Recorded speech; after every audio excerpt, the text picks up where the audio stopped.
All right, welcome in. It's 10:07 on a Wednesday. It's a What the Hell Wednesday. Thanks for being with us. Westmore, Justin Acree. And if you call 661-1037, the first voice you will hear is that of Ethan Riggs, who is our producer for the day today.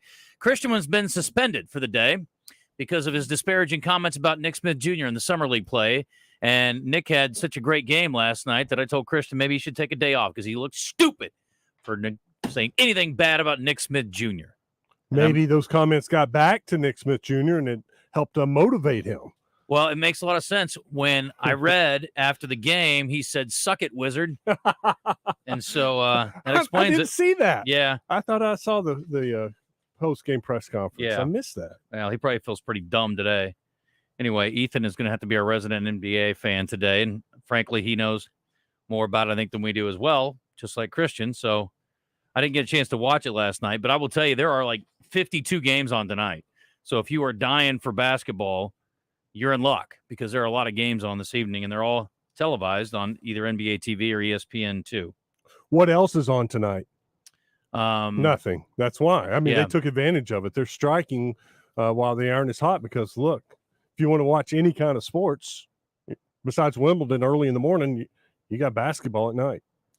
Well, I've been watching Wimbledon all morning, and I'm enjoying that. And the only American on the men's side, Eubanks, is actually hanging in there. He's up 5-1 in the second set after losing the first set to Medvedev. And we'll see if he can pull off the second set, make it interesting. He's a huge underdog today. Early this morning, I was at the gym working out, and there was two women playing. One was ranked like number 4 in the country. The other one was like 25, an American. Looked like the American was beat pretty bad. Madison Keys. She had a chance to make it interesting. She blew it. She was up 40 love.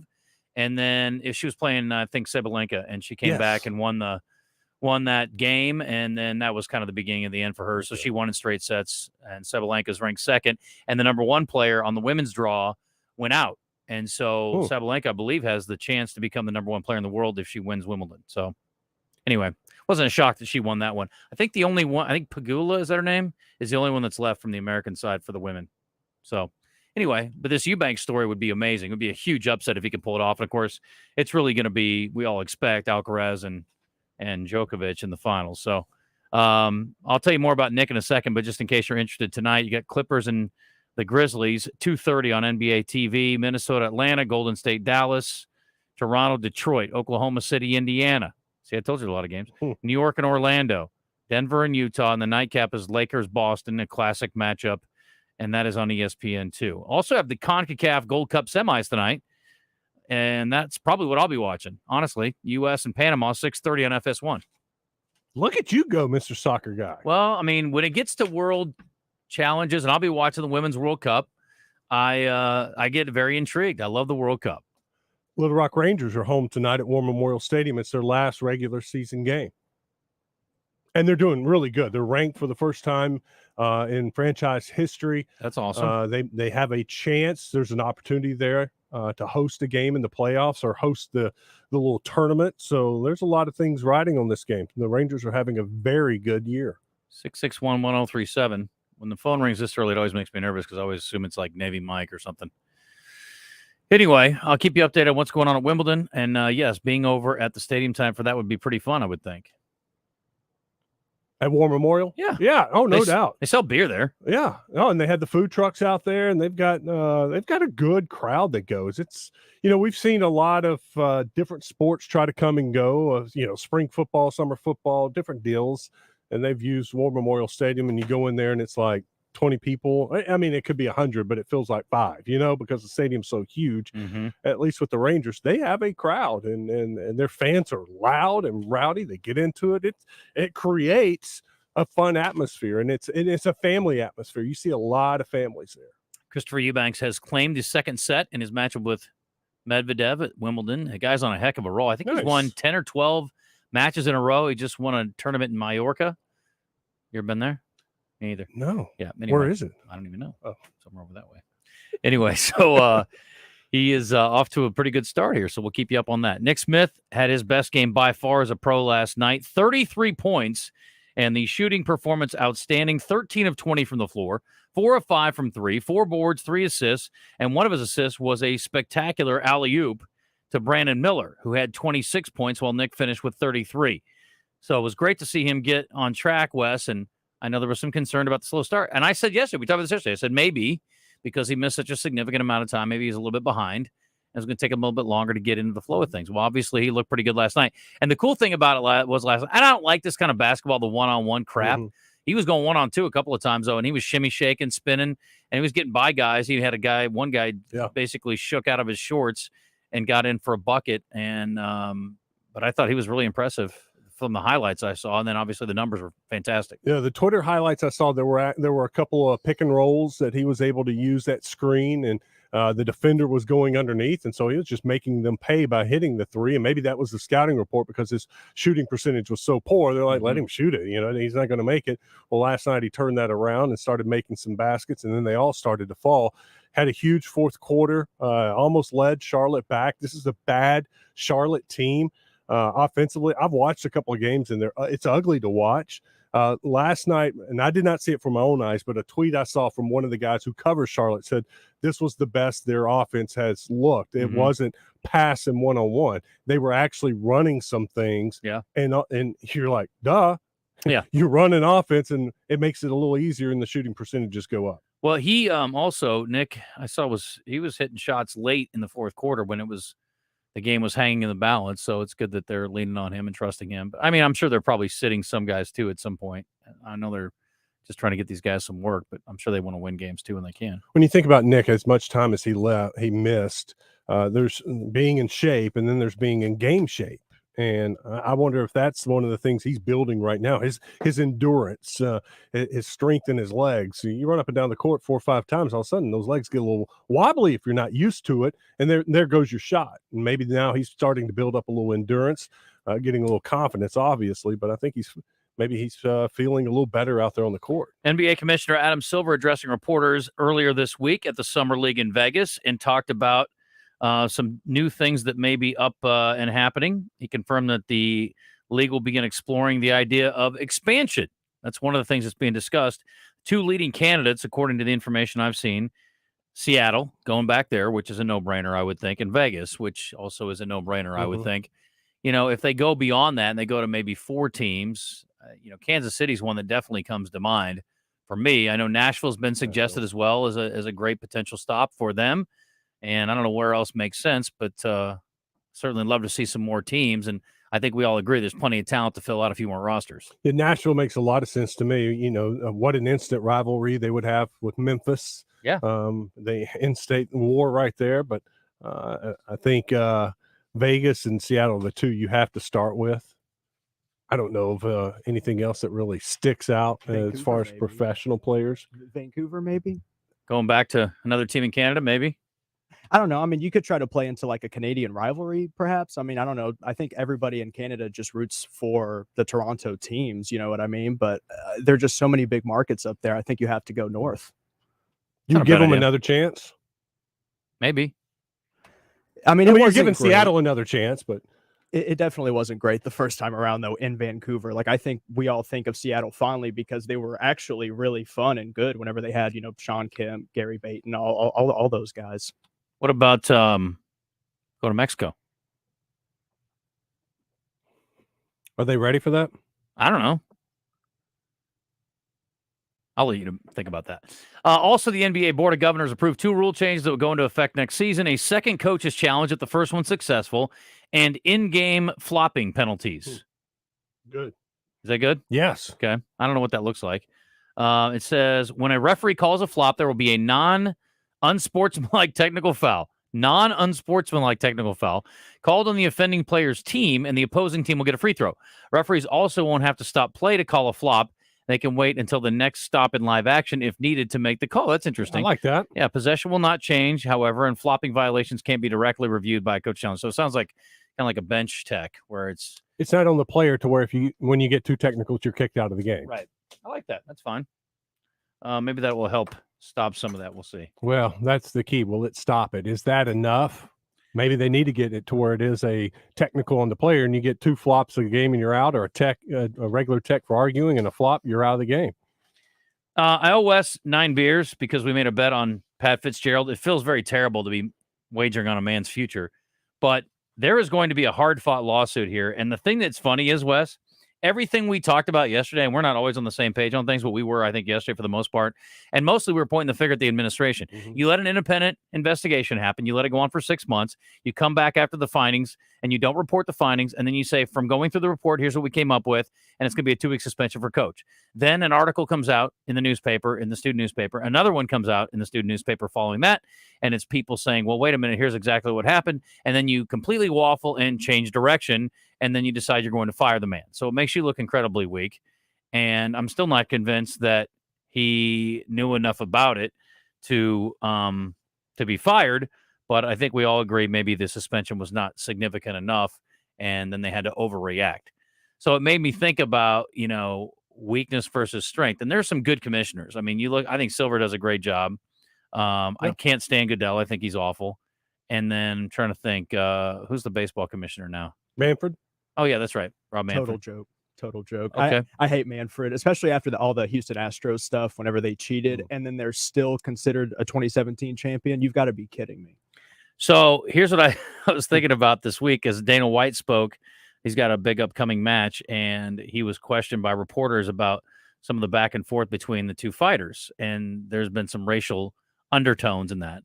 Now, they're both African-American, and so it's he didn't seem too bent out of shape about it. But I thought, if Northwestern fires their AD, maybe talk to Dana White or maybe one of his underlings who operate like he does to take over, because you obviously need somebody who is not afraid of making tough decisions and certainly not worried about any kind of backlash where people who are maybe a little more sensitive might come at you.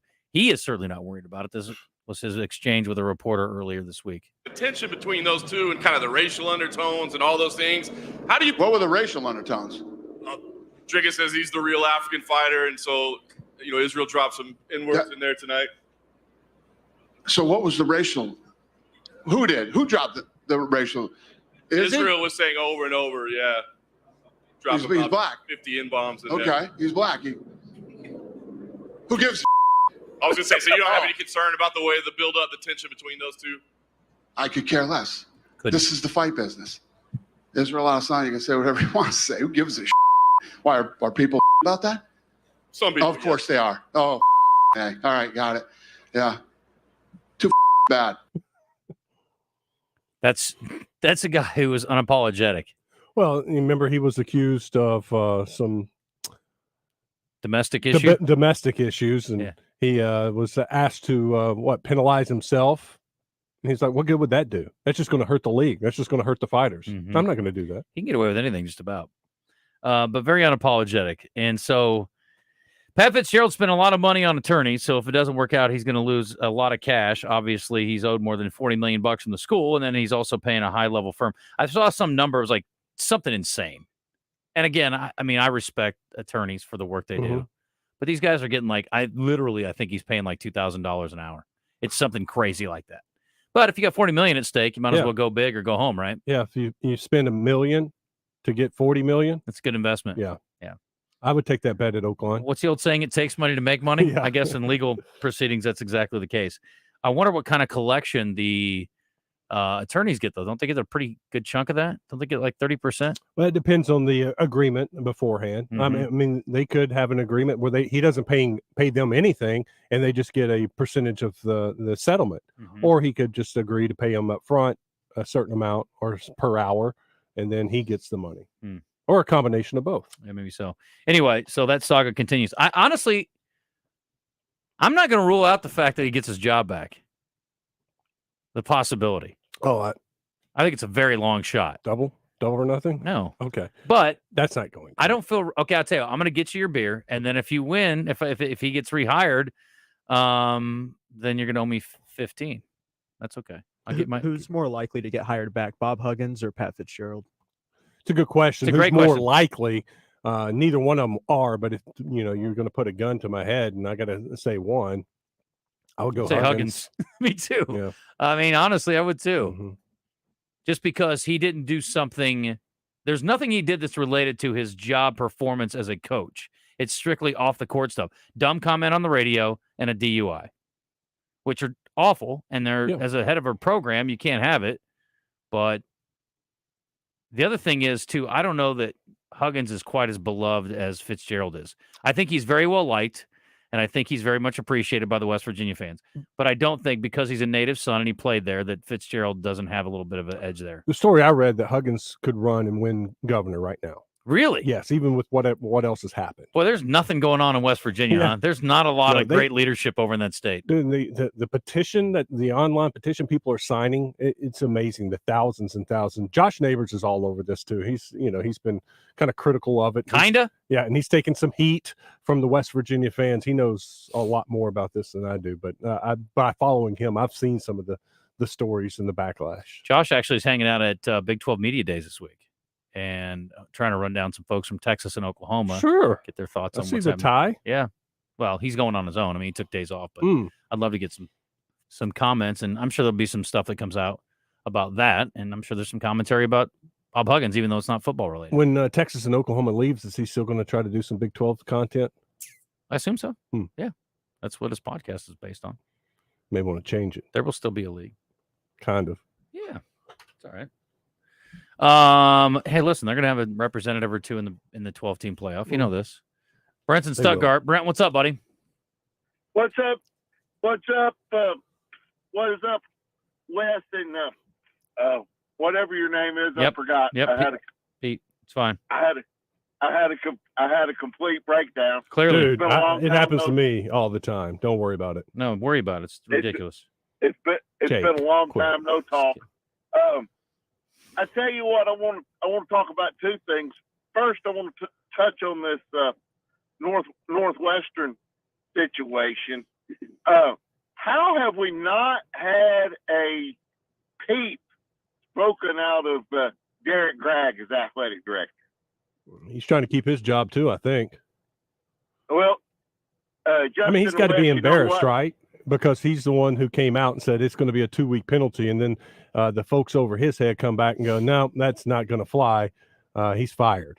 So as an AD, it's like, you're not going to trust me to do my job? I was doing my job, and you stepped in. So to me, he's keeping quiet because he knows he's probably on thin ice. Yeah. He's probably not going to survive it, as the president's probably not going to survive it. Well, I don't know. The question becomes, what was after they got the report in, how did the process work? Was the president in a meeting with the AD and they went through what was in the report and say, okay, here's how we're going to proceed? I'm assuming everybody signed off on the course of action because it's a relatively high-profile situation with your most important athletic program. You're talking about the first action for the 2-week suspension or the second action? No, the first one. Okay. I mean, was that strictly left to the AD to make the decision and the president wasn't involved and the president stepped in after the report came out in the school newspaper? I don't know. Hey, Justin and Wes, my second question is, I've been listening to all these other sports talk shows, and they're saying that the Razorback win total is 7.5 or below. I would have to take the above 7.5 if I were a betting man, and I'm not.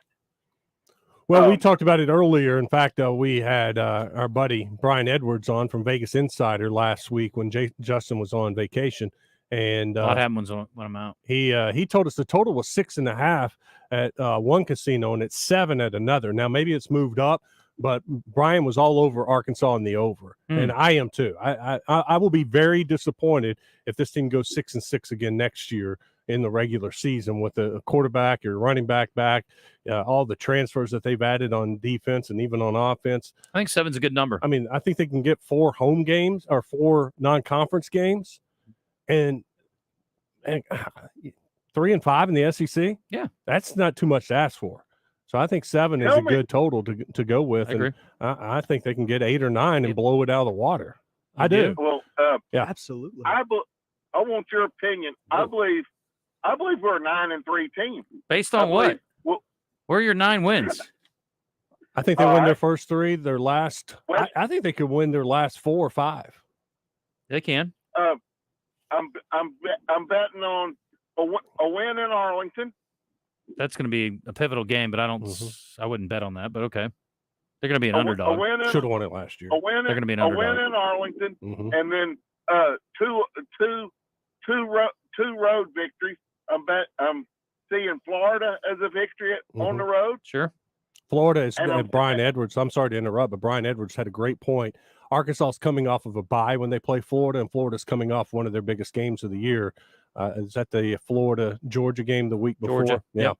And he thinks that's a great spot for Arkansas, and he thinks Florida has the potential to be one of the worst teams in the East. He thinks, of course, Vanderbilt, maybe Missouri, then Florida. He's a Florida guy, and he thinks they're bad. They're going to be bad. If you win your last 5, your first 3, it's at LSU, A&M, at Ole Miss, and at Alabama. So the question is, can you pull off a miracle in one of those, and do you not get upset in any of the others? I mean, then none of these are gimmies. I mean, the Auburn game at home is going to be tough. And you're on the road at Florida. Florida may not be good, but again, it's still a road game. And BYU is not a gimme, but it certainly is a game you would expect Arkansas to win, or at least they'll be favored. And I'm seeing us beating Ole Miss on the road. So I feel confident in 9-3. Wouldn't shock me. All right. Well, there you go. I'm glad you're optimistic. There's reason to be, Brent. I appreciate that. Thank you. Have a great day. All right, you too, buddy. Yeah, it all starts with KJ. I mean, how many times are you going to have a guy that's coming back at quarterback who's one of the best in the SEC, if not the best quarterback in the SEC? True. Better take advantage of it this year. I think you got a solid offensive line. You got the best running back in the league, arguably, and you've got a lot of questions at receiver. That's another piece. The point I made last year could have been easily an 8-win season if KJ would have been healthy, sure, or if he had a backup. I like Arkansas's backup this year in Jacoby Criswell. I feel very comfortable and confident in saying if KJ goes down, they're not going to have the same issues they had last year, and they would be able to win some games with KJ sidelined. Well, I didn't expect to be talking about Razorback football today, but it's interesting. I guess I was not optimistic, but yeah, when you look at the way the schedule stacks up, there are some opportunities in there. If they can survive that 4-game gauntlet where they're going to be on the road for 4 straight, that's unheard of. You rarely see 3 straight weeks on the road for college football teams. They're going 4 straight. Now, one of them's neutral side in Arlington, but gosh, think about it. And luckily these days the travel's a little bit easier. You're flying private, but still, they're all tough. pretty short trips too. I mean, Baton Rouge, Arlington, Ole Miss, and Alabama. None of them are too bad. And how good is A&M going to be? That's a bigger question to me. They weren't very good last year. No, but Bobby Petrino, I think, will make a significant difference. Brian wasn't high on them at all. At all. And in fact, he likes right now. I think A&M was like a 3-point favorite in that game. He's like, I'm jumping all over Arkansas. They win it outright, and they should. He said the wrong team's favored right now. Interesting. Okay, I hope that's true. Well, they don't know for sure who their quarterback is. That'll be a pivotal game. Yes, usually is. True. Good point. 10:30. You're in the zone. Our only guest, I guess, we got 2 today. Kevin Kelly's coming in. We're going to talk to him. He'll be up to chit-chat with us. And then Frank Lawrence is coming in from the Little Rock Athletic Club. They've got a huge pickleball event, and there's a ton of prize money to be paid out as well. It's the best of the best 2023 state championship. It's a one-day only deal on August 18th, and he's going to let you know how to get in if you're interested. Are you working on something else over there? Yes. Okay. I was texting with Kerry Maddox out at Maumelle Country Club. Yeah, get his thoughts on what's going on with golf, and they've got the Maumelle Classic this weekend. So we got a plenty ahead in the zone. If you want to weigh in, 661-1037. It's 10:31.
Christopher Eubanks, ladies and gentlemen, the lone American.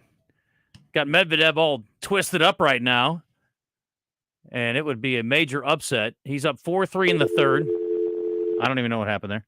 4-3 in the third after winning the second set. So it's one set apiece, and it's 40 love in the 8th game here, and a chance for Eubanks to go up 5-3. And Medvedev's getting PO'd about something. I think he's contesting a call, and he's over there complaining to the chair umpire. Big baby, shut up. Anyway, let me get Bill in here quick, and then we'll... Hey. Hello? Yeah, hold on, Bill. Hello? I don't know what's happening back there. What's up, Bill?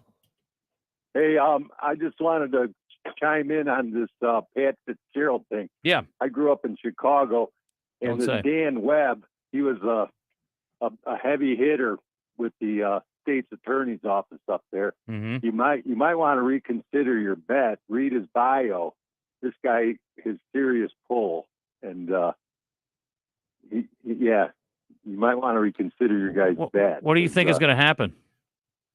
I think he's going to either get Fitzgerald a huge settlement, or he could possibly get reinstated. I don't know, but I wouldn't be surprised to see that AD get fired. Mm-hmm. And but yeah, check out this guy's bio. He's like a serious dude. Bill, I saw his per hour rate. I don't need to read anything else about him. I know the guy must be good if he's getting that kind of cheese per hour. So yeah. Winston Strawn is the outfit he's with up there, and they're like international. And this guy's represented Big Tobacco, General Electric, New York Stock Exchange. I mean, he's been involved. He's the lead counsel in a lot of this stuff. Mm-hmm. So, yeah. I mean, yeah. Anyway, I just had to chime in. Yeah, thank you. Anyway, it's interesting. Yeah, for sure. For sure. Thank you so much. Appreciate it. Okay, take care. All right, very good. That is, it's going to be one to watch for sure. And the thing is, I'm sure Pat Fitzgerald's a little bit torn in the fact that he's got to protect his good name and doesn't feel like he is responsible or didn't do anything wrong that would rise the level of being fired. But at the same time, you got to think he loves his alma mater, mm-hmm. and he cares about the program, mm-hmm. and he doesn't want to harm them. And but again, here's my other thing: if he loses, he loses everything. Like, you're not going to get the money, and you're not going to get a job again at that level. At least not a head coaching position. I disagree with that. I think he will, but that money is owed to him as far as he's concerned, because they said he had no knowledge of the situation. Mm-hmm. If he had no knowledge of the situation, are you firing him because he didn't have knowledge of the situation and should have? Okay. Well, they're firing for cause. That's why he's battling for the money. That's why I think whether you love the university or not, that's money you deserve if you feel like you're being fired unjustly. What kind of job you think he's going to get as a head coach after losing, if he loses the lawsuit? If he gets I don't think the lawsuit has anything to do with him getting another job or not. I think there are a lot of places out there that would. He's a Big Ten guy. Mm-hmm. Indiana. No, he'll never get another Power 5 job. Oh, I disagree. You get fired for letting hazing go on at your program, and you lose a high profile lawsuit, battling back to try to get your money that you feel like you deserved. And then you lose that lawsuit, which basically says, yes, you were in fact fired with cause and justifiably. I just would be shocked. I don't see him losing the lawsuit. If nothing else, there'll be a settlement. Yeah, I think they'll probably settle. So I don't think that's part of the equation. But I'm saying arguing the whole point is based on if he loses the lawsuit and he gets nothing. Okay. I think we're arguing a moot point. That won't happen. I think we both agree on that. He's not going to lose the lawsuit. Something will happen out of it. Either he's going to win it or there's going to be a settlement. Well, I'm also guessing even though it's private, I don't know how much money Northwestern has in the coffers. It isn't Notre Dame. So $40 million might be somewhat impactful to them. No doubt. But I don't think they're going to write him a check for $40 million. They'll write him a check for $6 million for 5 years, something like that. 6 years, 7 years, whatever it takes. Yeah. Well, he's also got a reputation that if we're going to see how much he wants to go to the mat about his reputation, because I think that's probably as important as anything. I don't know how much he needs the money. He's been making a lot of money for a long time. Yeah, I think more than anything, he wants to be vindicated. Yeah. Well, settlement doesn't necessarily vindicate you, does it? Kind of. It's a Band-Aid on a wound, but I don't think it's great. That wound heals. Yeah, I suppose so. Anyway, the good news is he doesn't have to work anymore, especially if he wins the settlement or the lawsuit. He's not old. No. 55? Oh, is that old? Okay. Is that I'll old? look it up. Kerry Maddox joining us on the Brandon Moving and Storage Hotline, not to talk about the Pat Fitzgerald situation, although it's very compelling, obviously. He is here to talk about the Maumelle Classic and golf in general. Kerry, how are you? Doing well, gentlemen. How y'all doing? We're good. You guys been looking at the weather a little bit. I mean, it's going to be warm. It always is, but are we expecting any precipitation issues this weekend? Well, I'll just say yesterday it was, I think, pretty much a 0% chance, and I looked out on number 9 green at about noon, and it was flooded. So yeah, I'm going with. I bought new air horns, so we're ready. Okay. Hopefully we don't have to use them, but this is a 3-day event, right?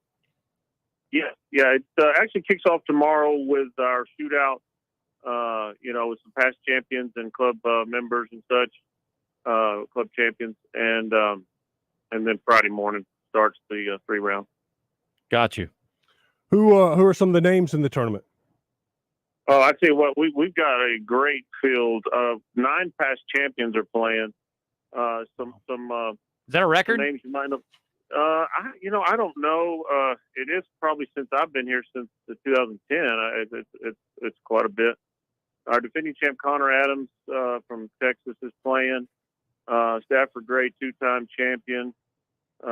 Luke Cornett is back. He plays most every year.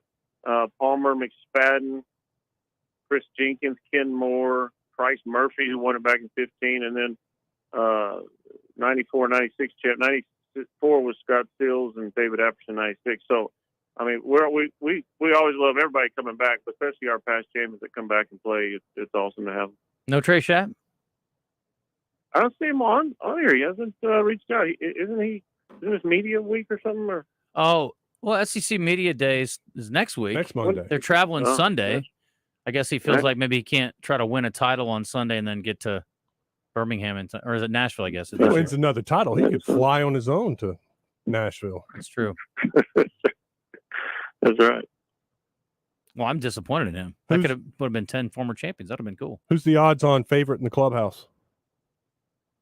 It's some of these past champions that are in the open field. I mean, they're going to be hard to beat. Our field has grown. We have 5 divisions: open, mid-am, senior, super senior, and masters. But this is the largest open division we've had since we went to divisions back in the late 90s. What's the age breakdown on those, Kerry? Because we were talking about this a couple days ago.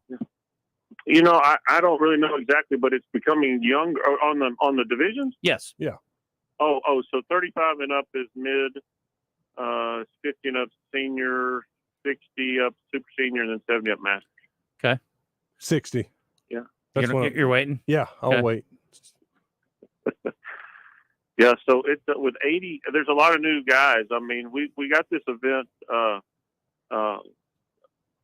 which is Wagger rated World Amateur Golf Rankings. A short, it's so that attracts a lot of these younger players, the college players that are trying to get points nationally to play in events and get. So that's really helped the field. We got that 3 years ago, I think. But that along with our Metro Appliances and more our sponsor. I mean, they do a great job helping us promote and getting the word out. And it's been, so I think it's just going to be a great field, and just hopefully the weather will cooperate. Where do the seniors tee off from, and what are some normal scores for seniors? Well, last year, gosh, you guys asked me questions, put me on the spot. Our yardage, they play white tees, probably 6,500. Okay. And last year's, if you give me a second, I can probably look that up. But it was low last year, I remember. And I'll try to look that up. But they're breaking par. I mean, shooting, a couple rounds in the 60s. Yeah, some good players. We have some good players. You got eight years to work on your game, Wes. Senior division last year, Mark Graham, 19 under par, 264s and a 69. That's not bad. No, not at all. That's ridiculous. What'd your super senior shoot? Super senior, Super Senior last year was 12 under, 69, 66, 69. You better find another tournament, bud. There's like the putt-putt Are home. they scrambling? Yeah, that's crazy. What's the? Do you know what the low? What's the course record out there, Kerry? 63. Ken Duke. That's what I thought. Okay. I thought Ken had it. Imagine that, right? Yeah. There was. I played with him that day, and we got around to like the 8th or 9th tee, I think, and he had just birdied again. And I was like, we should probably write these down because I think he's going for the record today. And I think it was 63. I don't know. I mean, few years, not long ago, less than 5 years ago. I remember seeing you tweet out his scorecard after that. It was and also Neil Westbrook shot it in the Classic, the final round. I think 63. Huh. That was a tournament, 63. So. Well, that still counts, right? Yeah, those mean more apparently. Guess so. What did you think last Sunday? Switching gears to the PGA Tour and Straka. He's 11 under, last hole, par 71, birdie to shoot 59. He's at 23 under, nice little lead.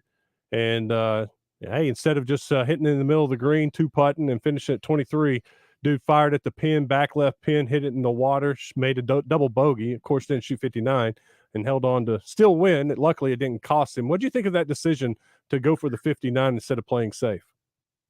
Well, with that lead, I guess it's a little more understandable. But, yeah, I don't know. You don't get many chances to break 60, but he must have just been feeling good. I guess it's really kind of how you're feeling in that moment. But I don't know what pays more, to win the tournament or shooting 59. But I think the tournament pays more. Perfect world, he does both. Yeah, that's right. So he took a chance, and luckily, pulled off the victory. As they continue to try to make it more lucrative, they should have had a bonus. I mean, if you shoot under 60, there should be a huge bonus for you. It's so rare. Yeah, that way you see more exciting scores out there. Maybe, I don't know, yeah. But that was. I'm at least glad he pulled it out and didn't cost him the victory. Wouldn't that be cool? Like if there was a $5 million. Well, maybe not that much, but let's just say it's $1 million bonus because you're getting people talking about PGA Tour because so you shoot a 59, it's significant. Well, and then all of a sudden, maybe if you shoot 58, there's a whole lot of pressure to shoot 59 anyway. Yeah, and then you put that $1 million on there. That's even more pressure to try to shoot that 59 and complete the big task. Mm-hmm. Absolutely, yeah. It certainly makes you think about it. Yeah. Well, I'm thinking about it, but I'll only be able to play like 12 holes. Talking to Kerry Maddox on the Brandon Moving and Storage Hotline. The Open Championship's coming up July 20th, and they are increasing their purse to $16.5 million, with the winner taking home $3 million. That's a $2.5 million increase from a year ago, and a $500,000 increase for the winner from a year ago. So pretty spectacular for those who come up with a victory this year. Where does the Open Championship rank in your favorites of the majors, Kerry? It's it's below the. You got to say the PGA, right? Don't you? You're required by law. Yeah, I am. So, and for me, it goes Masters first, PGA. I'm kind of coming around the U.S. Open, and then British. And I hate to say that because it's so traditional, the British Open. But just as far as watching golf, I'm not. I like to see good golf, and you do see it over there. But you see a lot of people struggling on the weather. The PGA gets the least amount of respect. Why do you have it second? I just think that the for watching it wise, for me, and this is my opinion, right? It's my top 4. Yeah. So I think for watching it, I like the courses they play, and I like to see good golf. I like to see players making birdie, not shooting 20, 30 under par, whatever, but just, I like to see it set up fun and fair and seeing good scores. So that's kind of where, you're seeing guys struggle in the U.S. Open and the British Open. And I mean, I'm going to watch it regardless, but I just, I like to watch PPC Soccer Players Championship. Yeah. Probably before the U.S. Open or if I'm just talking about watching it myself. Right. Well, I think the PGA did a lot for themselves to move it up earlier in the schedule. I think that was a smart move a while back here. So, yeah, that kind of messed me up though, because that's one of our busiest months out here at the club. But when it was in August, I could go a couple times, but now there's no chance. Are you guys fully back from the damage you guys had a few years ago? Yeah, the course is in great shape. Lance's crew, I mean, they've worked tirelessly, and members helping out, just everything, and getting it back in shape. We've had between the flood and 19 that was, and then I hate to say COVID was it was bad, but golf, it boosted golf, but Sure. It put a lot of wear and tear on the course, and just and then we just had a really rough. The last 2 winters and springs have been tough for Bermuda grass, so it takes us. This year we're finally getting in some good growing season, and the course is really looking good. And you guys also have a project underway, I heard, at the course. You guys have an event center that's going up. Did I hear that? That's going up in the. It's not really tied to the club, but it's right here near the club. Gotcha. Okay. We get the benefit from it as far as using it for some of our events. So. Yeah, for sure. Well, good deal. Well, listen, good luck with the tournament this weekend, and let's get the winner on next week. Absolutely. Yeah, we'll definitely do that. I'll reach out to you once we get that. All right, very good. It's Kerry Maddox over at Maumelle Country Club. Thank you. Maumelle Classic this weekend, and appreciate you, buddy. We'll talk to you soon. All right, Kerry's out. He's like, yeah, great story. I got to go. He's got things to do. Yeah, later. You got things to do too, buddy. Yeah, I'm going to tell you about Gwatney Chevrolet. Gwatney right now, getting rid of all the 2023s on the lot. They are making way for the 2024s. And what that means for you is you can get a great deal on a 2023. They've got all kinds of incentives right now. Twisting your arm. Please come take one of these cars from us. We're going to make it worth your while. Go to the website, GwatneyChevrolet.com. You can see all the deals right now. See how they're going to help you and entice you to buy one of those 2023s. And remember, they're going to give you a great deal on the car that you trade in too. Top dollar for quality cars, trucks, SUVs. You'll be very happy with what they will offer you for your vehicle if you trade it in. Or if you just want to sell it to them and walk away with that cash. They're giving you great deals right now. Go to the Gregory Street exit in Jacksonville and see our friends at Gwatney Chevrolet.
Sea Weaver is out today, hanging out, and we appreciate you tuning in. Ethan sitting in, and appreciate him as well. 661-1037. If you'd like to join us today, you can hit us up on the text line. Same number, and you can hit us on National Record Live Fan Feedback. We've got some of that coming in already. That's through our Listen Live button. You can also go to Oaklawn at your leisure. They are 24/7 smoke-free in the casino. Entertainment all the time, and they've also got a lot of big shows coming up at the event center, including this Friday night. You've got Ricky Skaggs and Kentucky Thunder. Tickets available at Oaklawn.com. Four Tops are coming up next month. Nitty Gritty Dirt Band's on the slate. Buddy Guy in November. And Blues Traveler, November 17th. I'm a huge fan. I wish I could go. I think you should. If you've never seen them before, I can strongly encourage. I've seen them within the last 6 months. They are outstanding. And what a great opportunity for you to go see them in a great venue like the Event Center at Oaklawn. Ticket again, Oaklawn.com. Book your rooms at Oaklawn.com. Plenty of great dining options down there as well. You've got the, the fine dining, but also plenty of casual dining options as well. The Oak Room and Bar. You've got the Bugler and so many other options. And don't forget about the Astral Spa. At Oaklawn, you can book it all. And find out more at Oaklawn.com. That is, of course, Arkansas's only racing casino resort. Unsponsored text line. You can sponsor that right now. We were talking about Pat Fitzgerald. I looked it up. He is 48 years old. Mm-hmm. He'll be coaching again. Mm-hmm. In fact, this one from the 501 says he'll be coaching in the SEC in 2 years. Smiley face. Billy says Fitzgerald will get a job as quickly as he wants one. He was in strong consideration for Michigan and Notre Dame previously. He can pretty easily explain some of this away.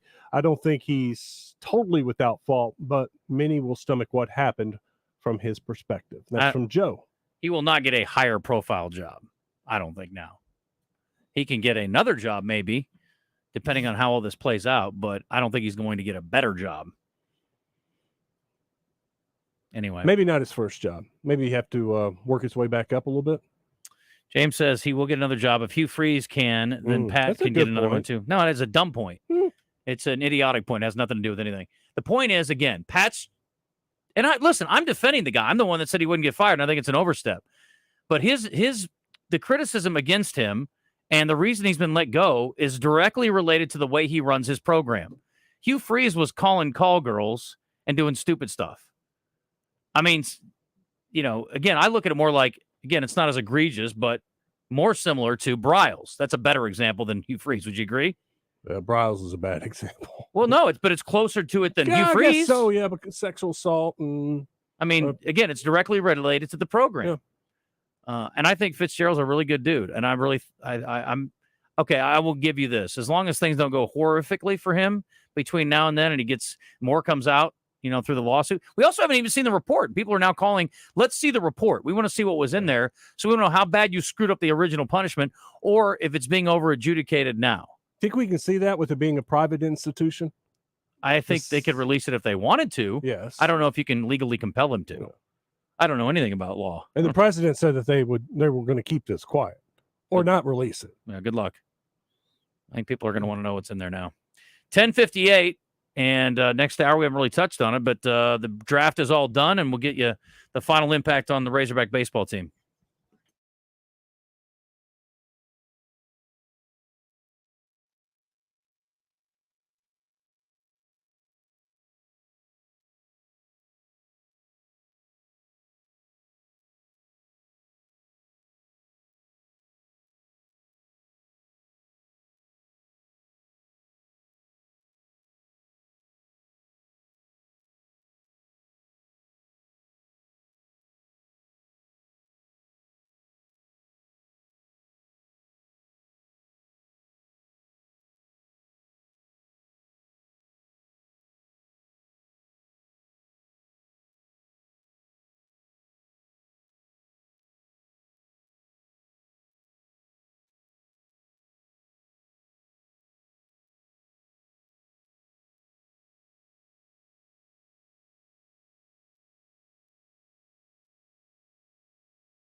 All right, Kevin Kelly is here, and this week he is brought to you by Kid Champion, Coach's new endeavor. Next week, you will be presented by the Little Rock Athletic Club, and speaking of, your new sponsor is going to be joining us at the bottom of this hour to talk about this big pickleball event coming up in August. And I know you just participated in a very large, significant pickleball event last weekend in Hot Springs. Yeah. Well, that was a big event. It's Ball City Classic. They had 553 different people playing in it. That's awesome.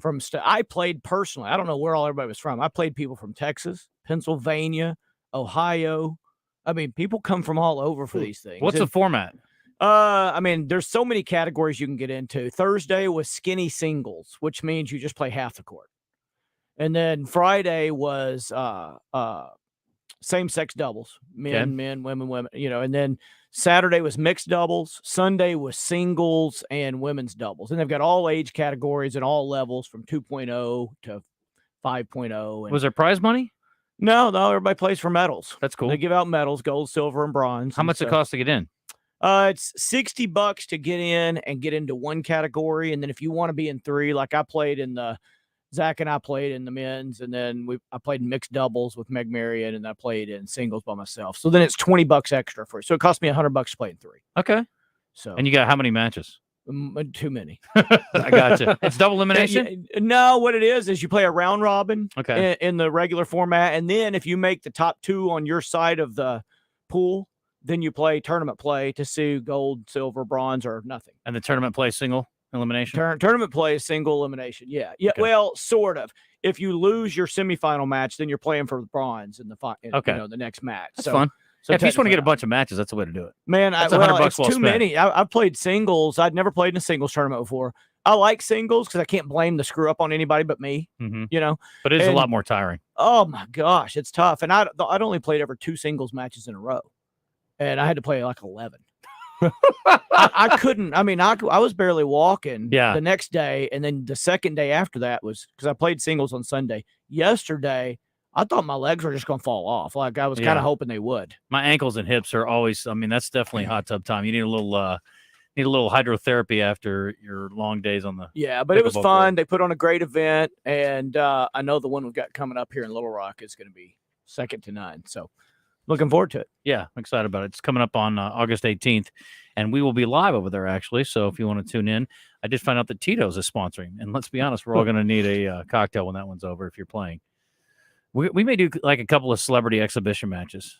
This is where we get you and Klein against me and Coach. Okay. Yes. Big guy, little guy matchup. The little guys are finally going to take back what's theirs. The big guys are big targets. That's right. We're not going to lob it over them, but we're going to hit them with it. I'm going to try to hit Joe Klein right in the groin several times. It'll be lots of fun. Let me get Navy Mike in here real quick, then we'll dive in on the red-white report. Speaking of kicks in the groin. Yeah, well, maybe sometimes. Sometimes he has his moments. What's up, Mike? Hey, Justin. Hey, what's up, Coach? And hey, Wes. Hey. Jordan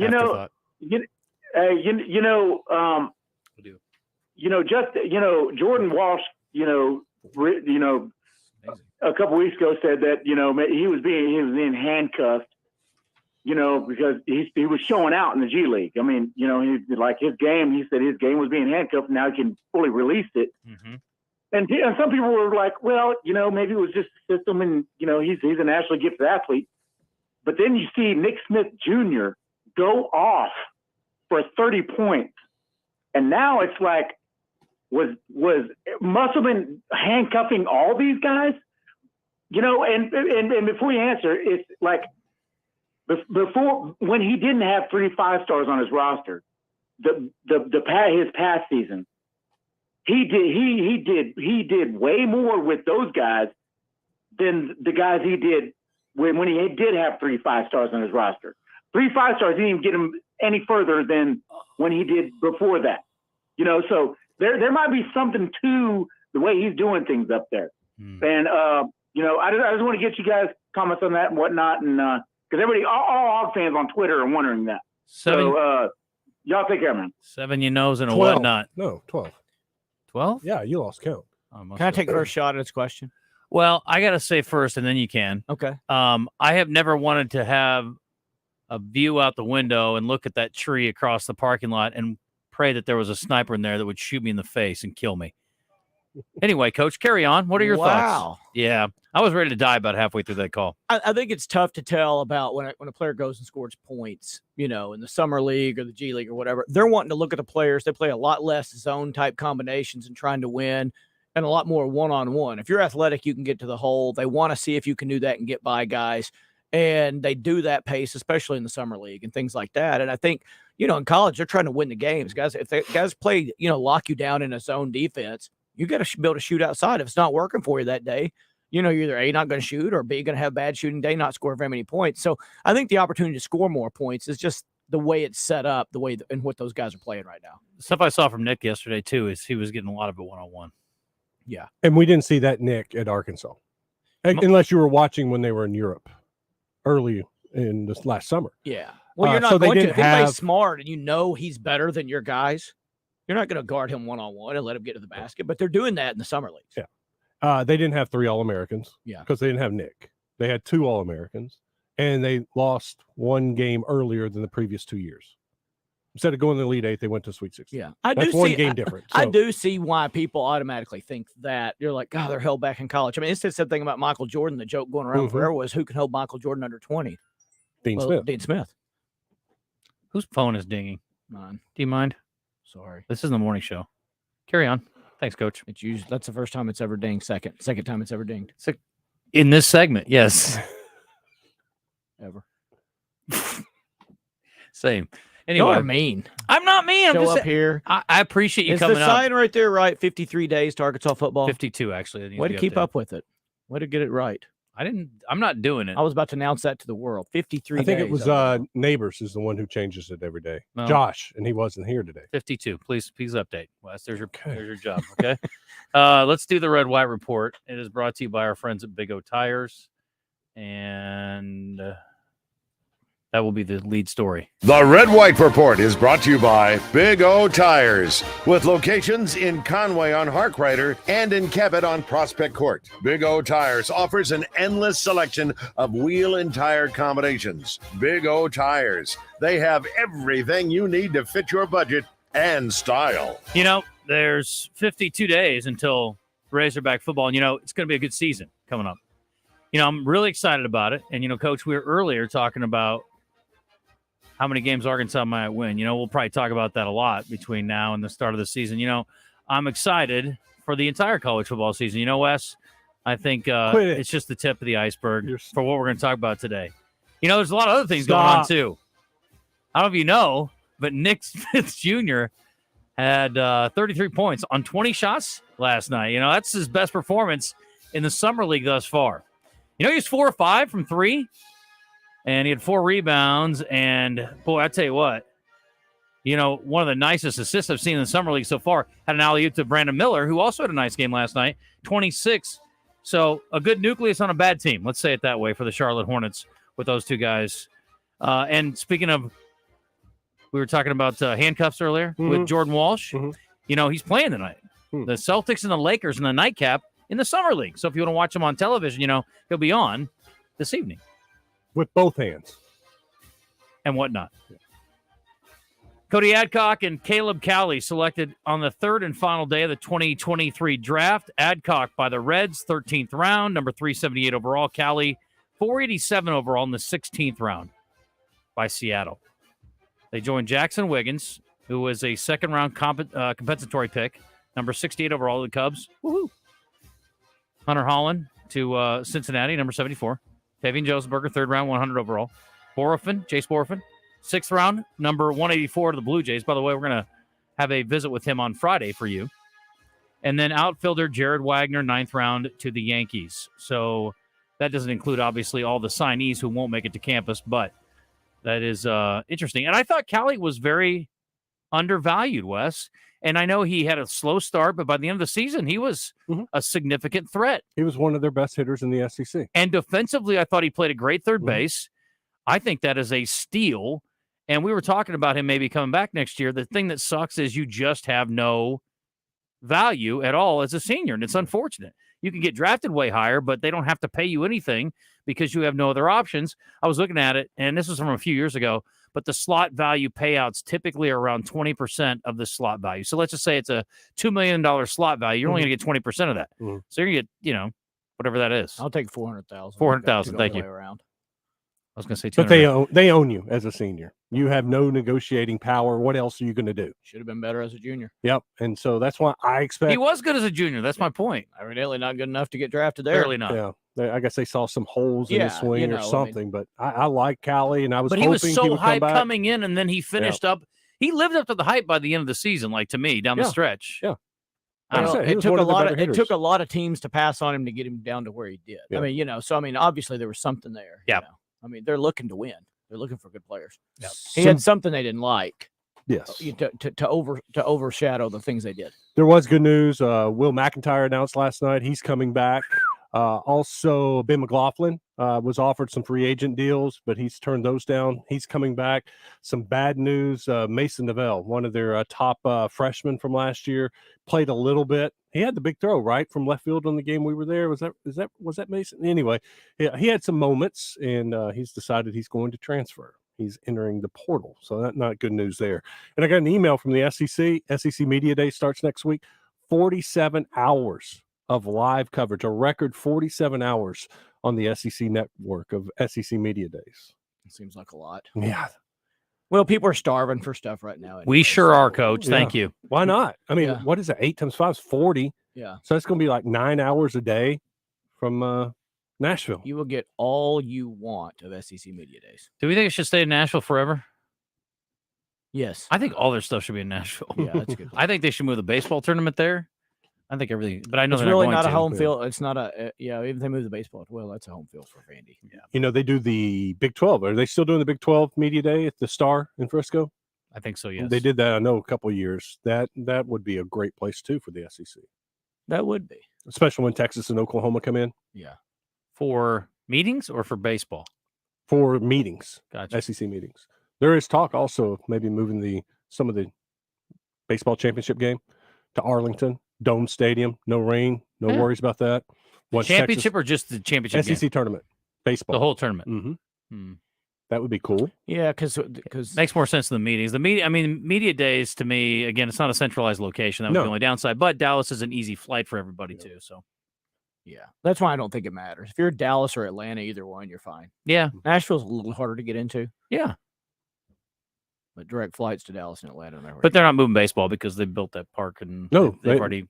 The contract's for 2 more years. Is that all it is? I thought they extended it beyond that. Actually, that was a big talk. Yeah. That was a big talk this year. When we had the rain. About when the rain, especially. That's when it really kind of everybody's like, look, they did build this, but man, the rain just screws everybody up a little bit.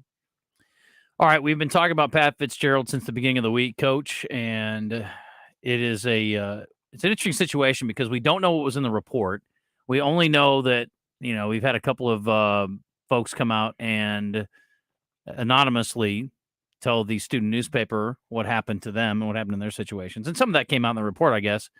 And they decided to suspend him for 2 weeks, and then they came back and decided that he needed to be fired after these additional folks complained and talked about it in the student newspaper, which I'm not sure why that was a determining factor in the punishment. But nevertheless, what are your thoughts on this? And also, how much is a coach expected to know is going on when it comes to things like hazing from, I think we all got picked on by upperclassmen at some point or another. I did, at least.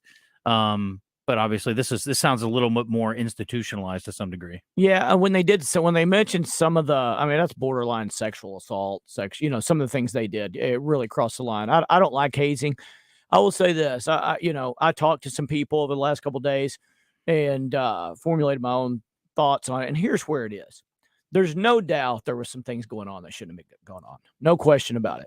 What happens is it started out, I believe this with all I'm worth, it started out where some guys that are there that are either kind of half screw offs in practice or just can't keep up or not learning their plays or jumping off sides, doing things that are getting the whole team some punishments. Okay. Finally, everybody comes to you. You'll have a few guys, older guys come to you. Hey, get your crap together. You're costing all of us a little bit. They're making us come to extra meetings. They're making us spend extra time. You need to get your crap together. And those guys are probably giggling, trying to play cool, laughing it off. So next thing you know, they're hazing them a little bit. Okay. Well, then as it goes along, they kind of make you probably have a group of seniors that make a blanket rule. Look, every time you screw up, every time anybody screws up, here's what's going to happen to you. And then it gets a little worse and a little worse. Now, the worst stuff they keep from coaches. I know so many coaches that have found out years later about what was going on in their program. Nothing to the extent we're talking about here, but I mean, just bullying kids, hazing kids that were causing them problems. And they found out later on, and the coaches truly had no idea, because some things you find out about and some things nobody's going to let you know, because if they're afraid if they're the ones that let you know, something bad's going to happen to them. And that's what happened here. It started off as some guys not getting it done on the field, some seniors stepping in and doing this. Next thing you know, it's gone way too far. And you probably have a couple guys playing it cool. Like I'm on the football team. I'm already here. Oh, when my term comes, I'll play better or whatever. And some guys didn't like that, and it goes too far. I know Coach Fitzgerald. He's a great guy. Mm-hmm. Great guy. I heard y'all talking about him. Nobody discounts that at all. I don't think he knew everything that was going on. And I don't think he didn't want to know. You know how sometimes like, let it go, but I don't want to know. I don't think he was that at all. I think he had no idea. Okay. The investigator came out, and at one point they said they couldn't link Fitzgerald to knowing. And in that itself, I think he shouldn't have been fired. Does he need to know? Yes. But I mean, how are you supposed to know if there's no way you could know if it's not in front of you to even ask a question? We don't know that that's exactly where it was, but I think he holds some degree of accountability for sure. I mean, the buck stops with him. I don't think he should have been fired. I think some kids were treated very, very poorly, and whoever did the things that I read that were done to those kids, they need to be off the team. Those players, when you start, bringing sexual assault type stuff into stuff, and it's not the kind people are thinking, but you make a guy get naked and do things in front of the team or this or that or the other, or touch something here, that's gone too far. Those guys need to be off the team. And if any coach did know about it, they need to be fired. Sure. I don't think any of them did in this situation. I can tell you, again, it's not the same, and it's been 30 plus years, but when I was in high school, some stuff happened, and there were older guys that were hazing the younger guys, and we had coaches come in and ask about it. And the younger guys that were being, basically terrorized by these older guys lied and just said, no, I don't have anything to talk about. I have nothing to tell you.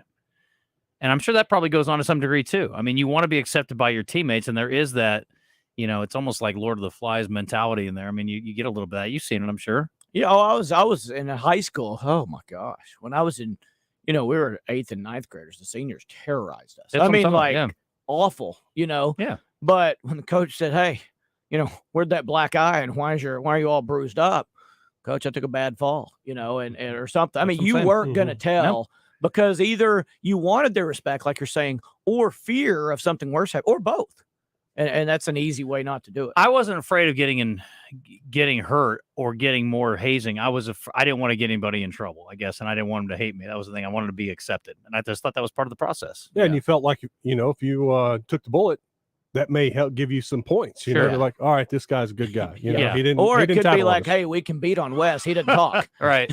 Well, the other thing is, you'd like to think though, in Division I football or Division I sports, period, in 2023, those kinds of things don't go on. And you also I would like to think that student athletes realize you have a voice that matters, and you can say anything. And if it's something's truly being done that's wrong, you can speak up. But I guess there's still some of that as far as the team mentality. There's almost an expectation that you're going to get a hard time as a younger player. I think that's always going to be the case. Sadly, it's always going to be the case. It's been there for years. I mean, think about it, it's different when you get a bunch of guys more than women, and who knows if it's going on in women's sports, but in guys sports, you get a bunch of young testosterone in the same locker room, and next thing you know, if somebody's trying to be the king, well, if you want to be the king, they wrongly think that picking on guys makes it look like you're the tough guy in the group. And who are they going to pick on? They're going to pick on the younger guys. They're not going to pick on another senior because other seniors would stand up for the senior, but a bunch of freshmen aren't going to stand up for the freshman they're picking on.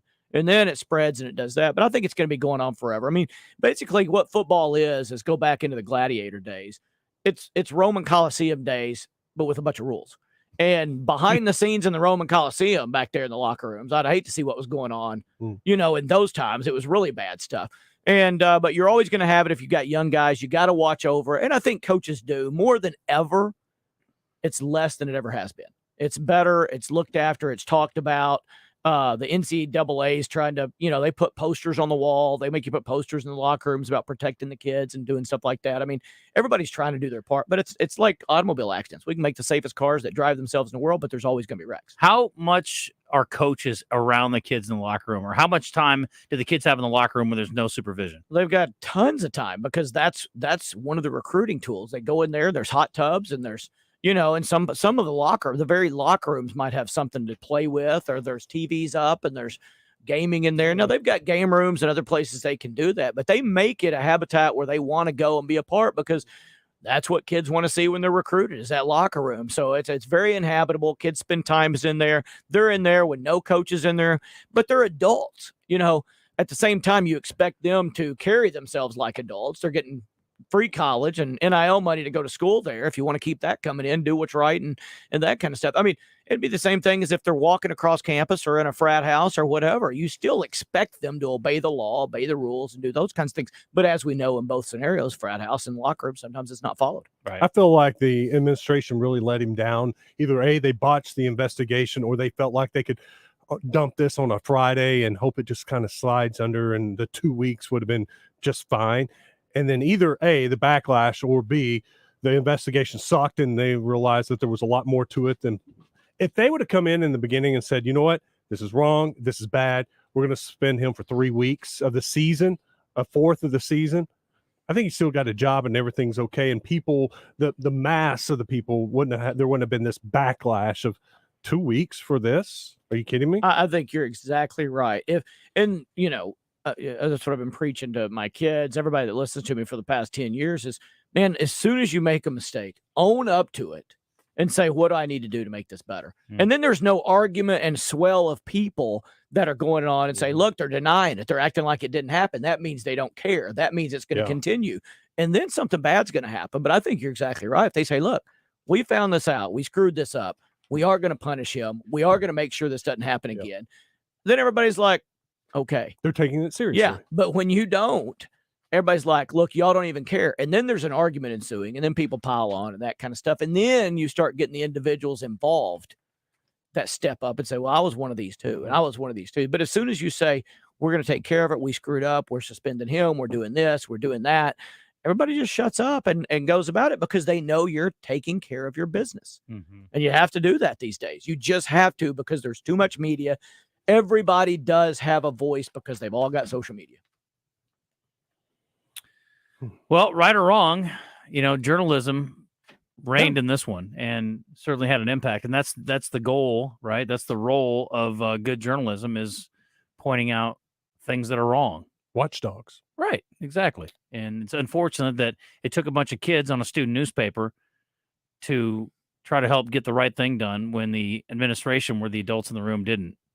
Or at least they didn't vet it out, and then it just opened the door for them to do something pretty ridiculous, which is backtrack on something, the same information they already had. That was one of the key points of contention. Two things. First of all, there's one of the lawyers for Fitzgerald is saying, it's an oral agreement, which is binding, that this is what we're going to do. And then they never went back to him and said, hey, by the way, we're reversing our position and now we're going to do this instead. So that's a bad place for the administration to be in. The other part of it was they admitted nothing new came out. There was nothing that they didn't know. Oh, I haven't heard that. Yeah, it was in the story that I read this morning. Wow. So, there was nothing that was eye-opening out of it was just the fact that it was blown up in the newspaper. This discussion a while ago, Coach Fitzgerald's next job, when he chooses it to be, I think it will be a better job. You do? Yeah. I mean, Northwestern's a nice school, but as far as football school, I mean, it's tough there. The admissions is tough. It's tough to get kids in. They can't get anybody they want. They can't go recruit the same kids that Florida can or Arkansas can.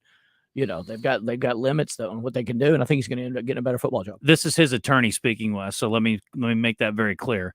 They say Northwestern had no new information between the initial 2-week suspension for Fitzgerald and his firing, noting that the hazing details reported Saturday by the Daily Northwestern mirrored what they had been told during the investigation. Looks really bad for the administration. I agree with Brent and Stuttgart. Other heads are going to roll because of the way they handle it. Well, my thing is, where's Derek Gregg and all this? Well, that's what was brought up earlier. Yeah, I mean, if you're going to come back and turn it around and fire Fitzgerald, then Greg didn't handle it either. Because that's Well, he bottom didn't. line. The president came in above him and right. fired him. Right. Yeah. I know. But what I'm saying is Greg should have done a better job as soon as he found out too. He should have been the one to stand up and go, we know about this, like you mentioned a while ago, Greg should have been the guy. And he didn't do it. Then it goes on and the guy under him gets fired. Well, if you're going to fire that guy, you probably ought to take a look at that guy too, Greg too. No, 100%. I don't think there's any doubt about it. And the question I had is, and I don't have the answer to that yet, is was the president involved in the initial investigation and getting the report and deciding, 2 weeks is sufficient for what we've read here? Zero doubt. Then the president. Then you've got a Baylor situation. Yeah, I mean, then the president comes back and is like, clean the house. Yeah, we'll see. But they said all the assistants are staying. Well, for this year they will. Yeah, that's on at this point that's all you can do. I mean, let's be honest. This is going to be a what's the guy that we had the horrible season when Tyler Wilson was a senior? John L. This is going to be a John L. season for Northwestern. They just had that season last year. I know, and unfortunately for Joe Hyman, I love that kid. He's on their team playing running back. I think he's going to play a lot this year. Had a great spring, but I hate for him to be in this situation. Man, they might have been an assistant coach.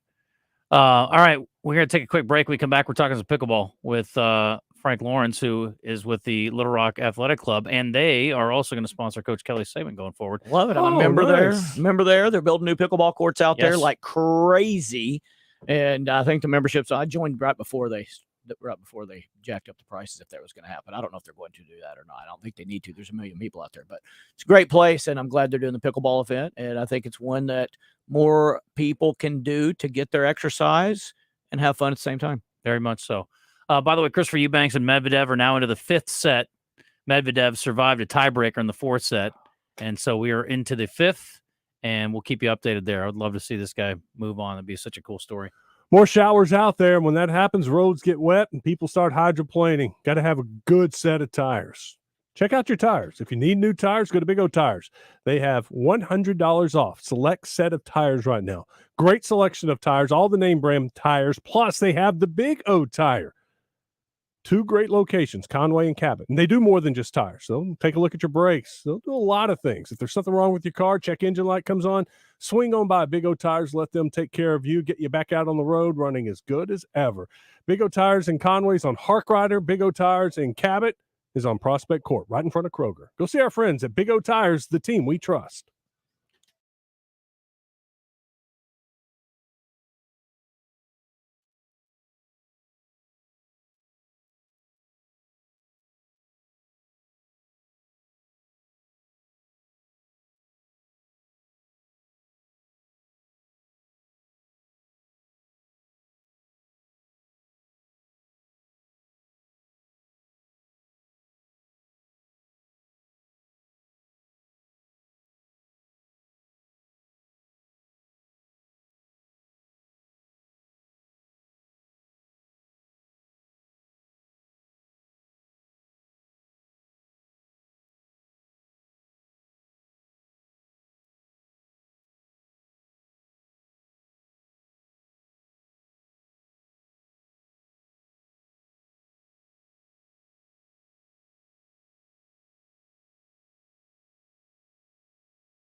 11:39 in the zone.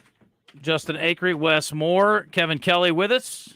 And appreciate Ethan sitting in for Christian, who'll be back, I don't know when, some point this week. Is he back tomorrow? I didn't know he was out today until I walked in. I should know this. I think he might only be out like one day, but it doesn't matter. I personally was only asked to cover it today, so I'm expecting him back tomorrow. I think we're just going to go without a producer tomorrow, Ethan, actually. We can only handle you one day. I'll go in there and push a bunch of buttons. Is that all you got to do? Every time I look in there, just pushing I buttons. think there's more to it than that. Yeah. I don't know. I think it's pretty easy. Well, as someone who knows how to do it, I'm sure you do now. But anyway, let's move on here at 11:39. Frank Lawrence is here from the Little Rock Athletic Club. Talking a little pickleball. Pickleball's best of the best 2023 state championship. And I don't know how many people are going to end up in this thing, but I know there was a huge event we were just talking about in Hot Springs last weekend, which goes to the sort of point that we've been trying to make, which is this is real popular, turns out. Yeah, it's an incredibly popular sport. Everybody's playing it. If you haven't heard pickleball, now that you hear it, it's going to be everywhere. So it's a great sport. This event's going to be a cool event. We're really trying to find just the best players across the state and invite them to come in and play a single elimination tournament at the club. Do you have to be an Arkansas resident to play in this thing? You have to play through one of these organizations, so clubs or some of the community centers or community parks that we've invited from around the state. You can qualify through there, and then you can be considered one of the best of the best. So how do you do that? How do you qualify? Contact those folks. So, for example, at our clubs, we're going to send our best club members to participate in this. So Greg Hatcher at the Bluebird, they're going to send their best teams to compete in the event. So a little different than what Coach Kelly did this past weekend, where it's a lot of people, big volume. We're just looking for the best ones. They're going to go head to head, and we're really going to see who the best players are around. I love the idea, a state tournament.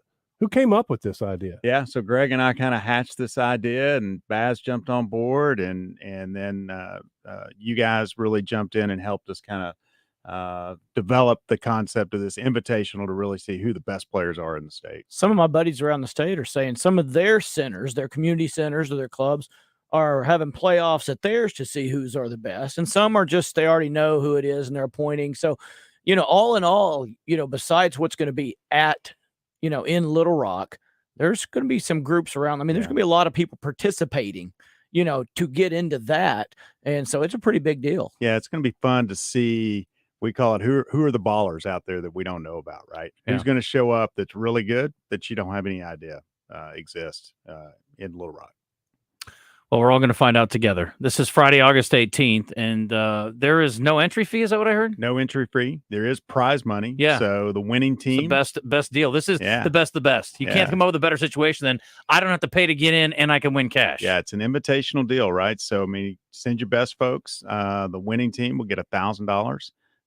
And we're going to have different divisions from men's doubles, men's singles, women's singles, as well as a married couples division. So that should be kind of interesting to see who the best married couple division is out there. My son and his wife are counting on that for their new baby. Yeah.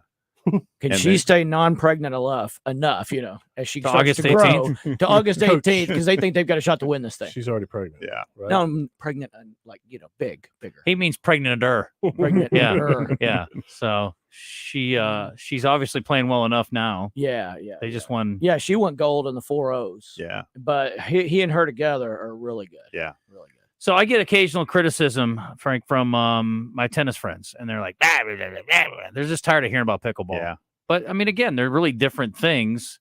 But I love the fact that this is such an accessible thing for someone who is not particularly athletic or doesn't move around a lot. It's a great way to get people off the couch. Yeah, it is. And what you're seeing, I think, is that the tennis community is kind of slowly coming around. And you're really seeing that now a lot of the best players in the sport of pickleball come from a racket sport of the past, whether it's tennis, ping pong, badminton, something like that. The best player in the world, he was a world-class badminton player. Really? And, the paddle racket sports of the past really, those folks are really good. So the purists in the tennis world are coming around a little bit. I can't think of anything. Rubik's Cube had its moment, maybe hula hoops back in the day.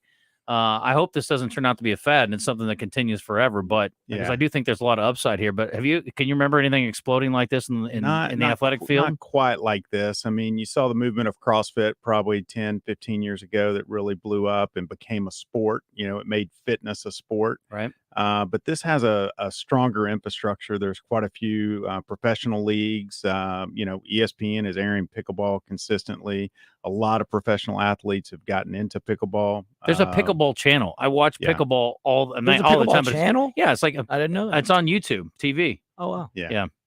So it's so I think there's enough infrastructure and enough demand now that there's a long runway for pickleball to become a surviving sport. And at the athletic clubs, what are you guys doing as far as that goes? Yeah, so we're building a huge facility. So we're making a big bet, and we're building a dedicated 8 indoor courts, 4 outdoor courts. We'll have an entertainment area outside as well. So it should be a great environment. And I think the indoor courts are kind of the magic sauce. I mean, it's nice to play outside, but it's in Arkansas. Right. We like it to be 72 degrees all the time. There's no doubt.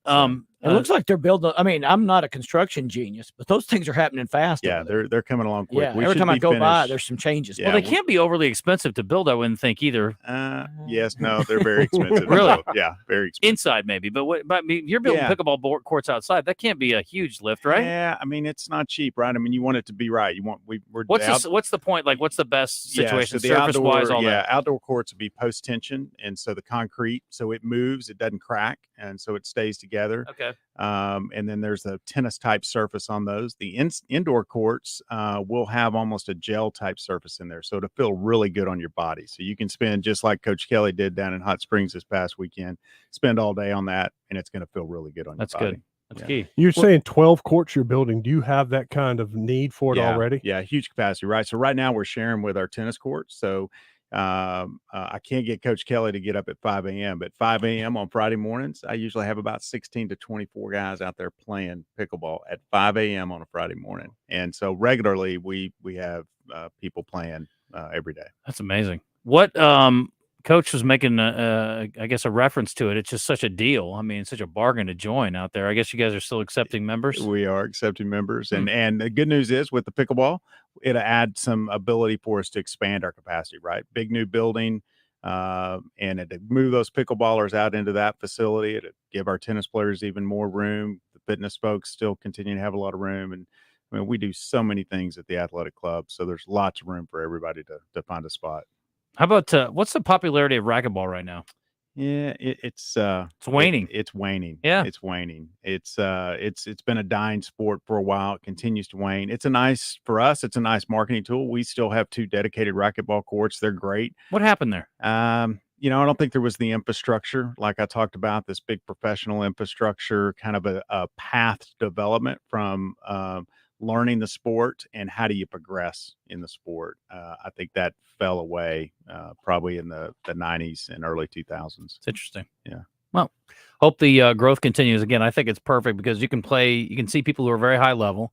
And it's just like a lot of sports where if you think you're pretty good. I mean, we've all been there. I think with ping pong, it's like, I'm pretty good at ping pong. Yeah. Then you play somebody who's really good at ping pong. You're like, I suck at ping pong. Yeah, exactly. So, but the thing about pickleball is it's fun because you can find people who are, whatever on your level. That's right. Whatever level you are. How do you get rated? Like how would I get rated if I wanted to play? There are a couple rating systems out there. So as you start to play matches, so like Coach's matches he played this week down in Hot Springs, those will go into this rating system. And so the more you play, it's kind of like a golf handicap. But you have to play in a sanctioned event of some sort? No. You can put matches in that rating system just like a golf handicap. You had Maumelle Country Club on earlier. So the more you put your rounds in, the more rating you will get, and it's somewhat dependent on who you're playing against, their ratings, and it if you like if us 4 went out and played, we're members of this rating system, we can go in and Frank could put in the score, and it'll send a message to you to go validate that. So it doesn't let somebody just make something up and put you in there like they played you and get a better or worse ranking or whatever. You have to validate and go, yeah, that was the score. We did play, and it goes ahead and ranks you, and it moves you up and down and things like that. So it's good too because it lets you know where you're at, because you can look and go, like, we may play Saturday and go, okay, we're playing these 3 guys. I don't know who these 3 guys. We'll look them up on there and go, okay, these guys are 4.4s, and whatever we know, we better get ready because they're going to bring it. I'm completely ignorant on this, whether it's tennis or pickleball. I don't understand any of the rating system. How does that work? What's the bottom? What's the top? How do you move up and down? I mean, other than winning, obviously. Yeah, so kind of 4.0 or above. you're pretty good. Yeah. You're decent, right? You can compete, you can play, you have a command of the sport. Kind of below that, it starts to tail off. Doesn't mean you're bad at the game. What's the top level? Open, right? So in tennis, kind of 5.0 or 5.5, and then it's open. So these guys playing at Wimbledon, obviously it's open, but kind of around here, 5.5, 5.5 in the tennis side, and that's about probably about the same I watched the pickleball. 5-0 finals singles the other day. Those guys look like freak shows. Yeah. I mean, I know them. I've played against a couple of them, and they're just. But man, when two of those guys get at it, it's unbelievable how good they are, and it looks different. I watch the pickleball on TV. It looks slower than it is when you're on the court and the ball's coming at you, especially when you're volleying and stuff. But that's the beauty of this game is if you've got a 4.0 woman, a 4.0 man. In tennis, there's still a difference because you got to cover so much court and things like that. In pickleball, you can play men, women, mix them, older, younger. I mean, when I first thought I was getting decent and I went down to Canis and I played, this older guy, and he said he was like 76 or something, and I'm like, okay, and he was one of them and he had his wife out there and I got whomped. And I was like, oh my God. I mean, if you're good and got skill, it doesn't matter your age or sex or anything. It's just, that's what I think makes it great is people can all play together. Husband and wives can play each other and be competitive if they just want to, do that instead of go out on a dinner date or something like that. Or any friends can just show up and play and you can kind of make it work. Yeah. Mm-hmm. Well, cool. To sign up, we still want to contact Jerry. Is that the deal? Yeah, contact Jerry. You can go to our website, lrac.com, and look for the best of the best pickleball as well to take you to the landing page of that event. Gotcha. And it's open to the public to come watch and participate. I think the morning show is going to be there. You guys are going to be there, live broadcast. And so we're trying to set up a couple of exhibition matches too. Yeah. So we want to have some celebrity stuff. I like the Joe Klein rolled his eyes at Coach Kelly and I and said that he and Wes would smoke us. And I thought it was kind of rude actually. Yeah. And I didn't like that. Well, Frank's not been boasting of himself. Frank's pretty darn good at pickleball too. If you're getting up at 5 a.m. on a Friday, you're good. If you're down there playing at 5 a.m., you're really listen. I'd much rather go play pickleball at 5 a.m. than the workouts I do at 5 a.m. So, come on. How long do you guys play? Like you've been slacking on those a little bit. Most folks start leaving between 6:30 and 7. Gotcha. Yeah, they're still going to work and stuff. Yeah. But don't let him forget to tell you. If you want members, your best thing to member is that pool. Yeah. The best pool around. Yeah. My wife loves it. My daughter loves going to the pool. Yeah. Sit there and hang out. My wife, I've convinced her, go work out, then go hang out by the pool. Yeah, it's a great place. It is. It's great. It's got everything. The Racket Club. Don't forget the Racket Club, nestled up in Foxcroft neighborhood there. I mean, that is a great place. And then North Little Rock and then downtown. So. Well, good work. I appreciate you. We'll see you soon. You bet. Thanks for having me. You bet. 11:52. We're back in a moment.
True Service Community Federal Credit Union has some good deals right now. You can improve or upgrade your home with a True Service Home Equity Loan. Get a new pool, new flooring, maybe a custom shower or a kitchen remodel. It's also vacation season, and True Service Community Federal Credit Union has a vacation now, pay later offer. You can get up to $3,000 for your trip and 1% off regular rates. This offer is good now through August 31st. And you can get one of the lowest interest rates in the nation with a True Service Visa Platinum Card. They offer no transfer fees, no over-limit fees, and no annual fees.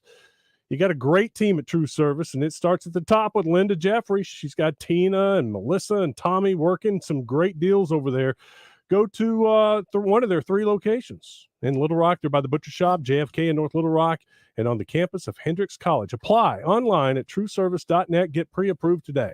Asher Recker, live fan feedback. James says, I'm not condoning the stuff that happened, but how many people came forward? Was this just one kid's word against everyone else that said this wasn't happening?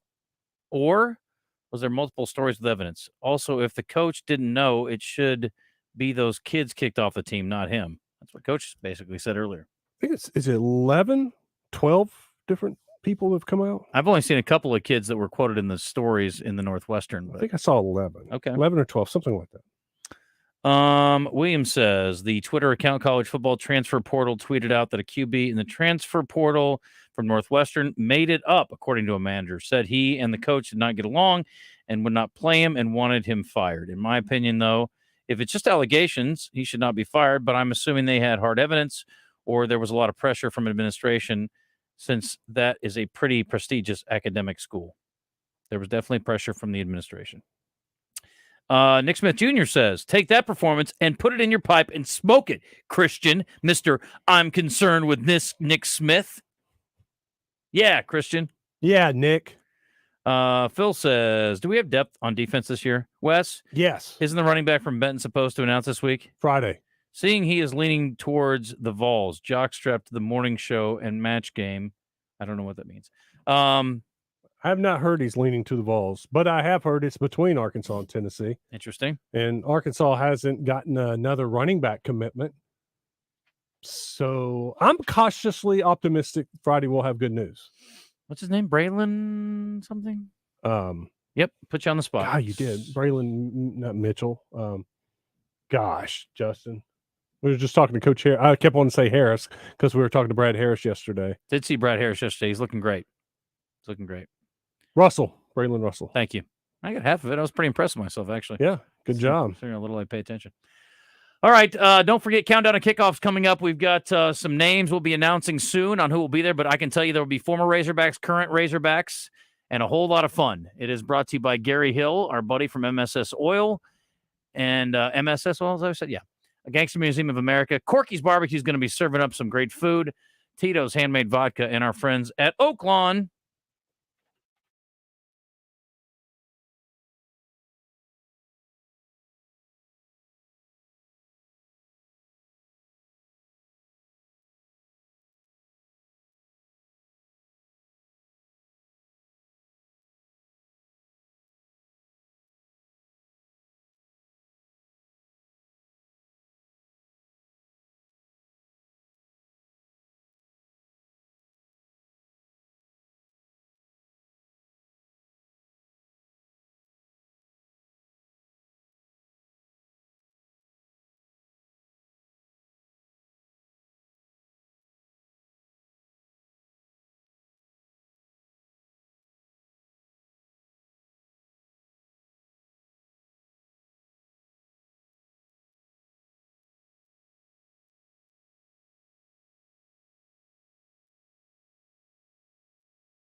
All right, so What the Hell Wednesday. Kevin Kelly's here, and I know he loves it. The What the Hell segment, at least. Is it? Give me a 1 to 10. What do you think this one is?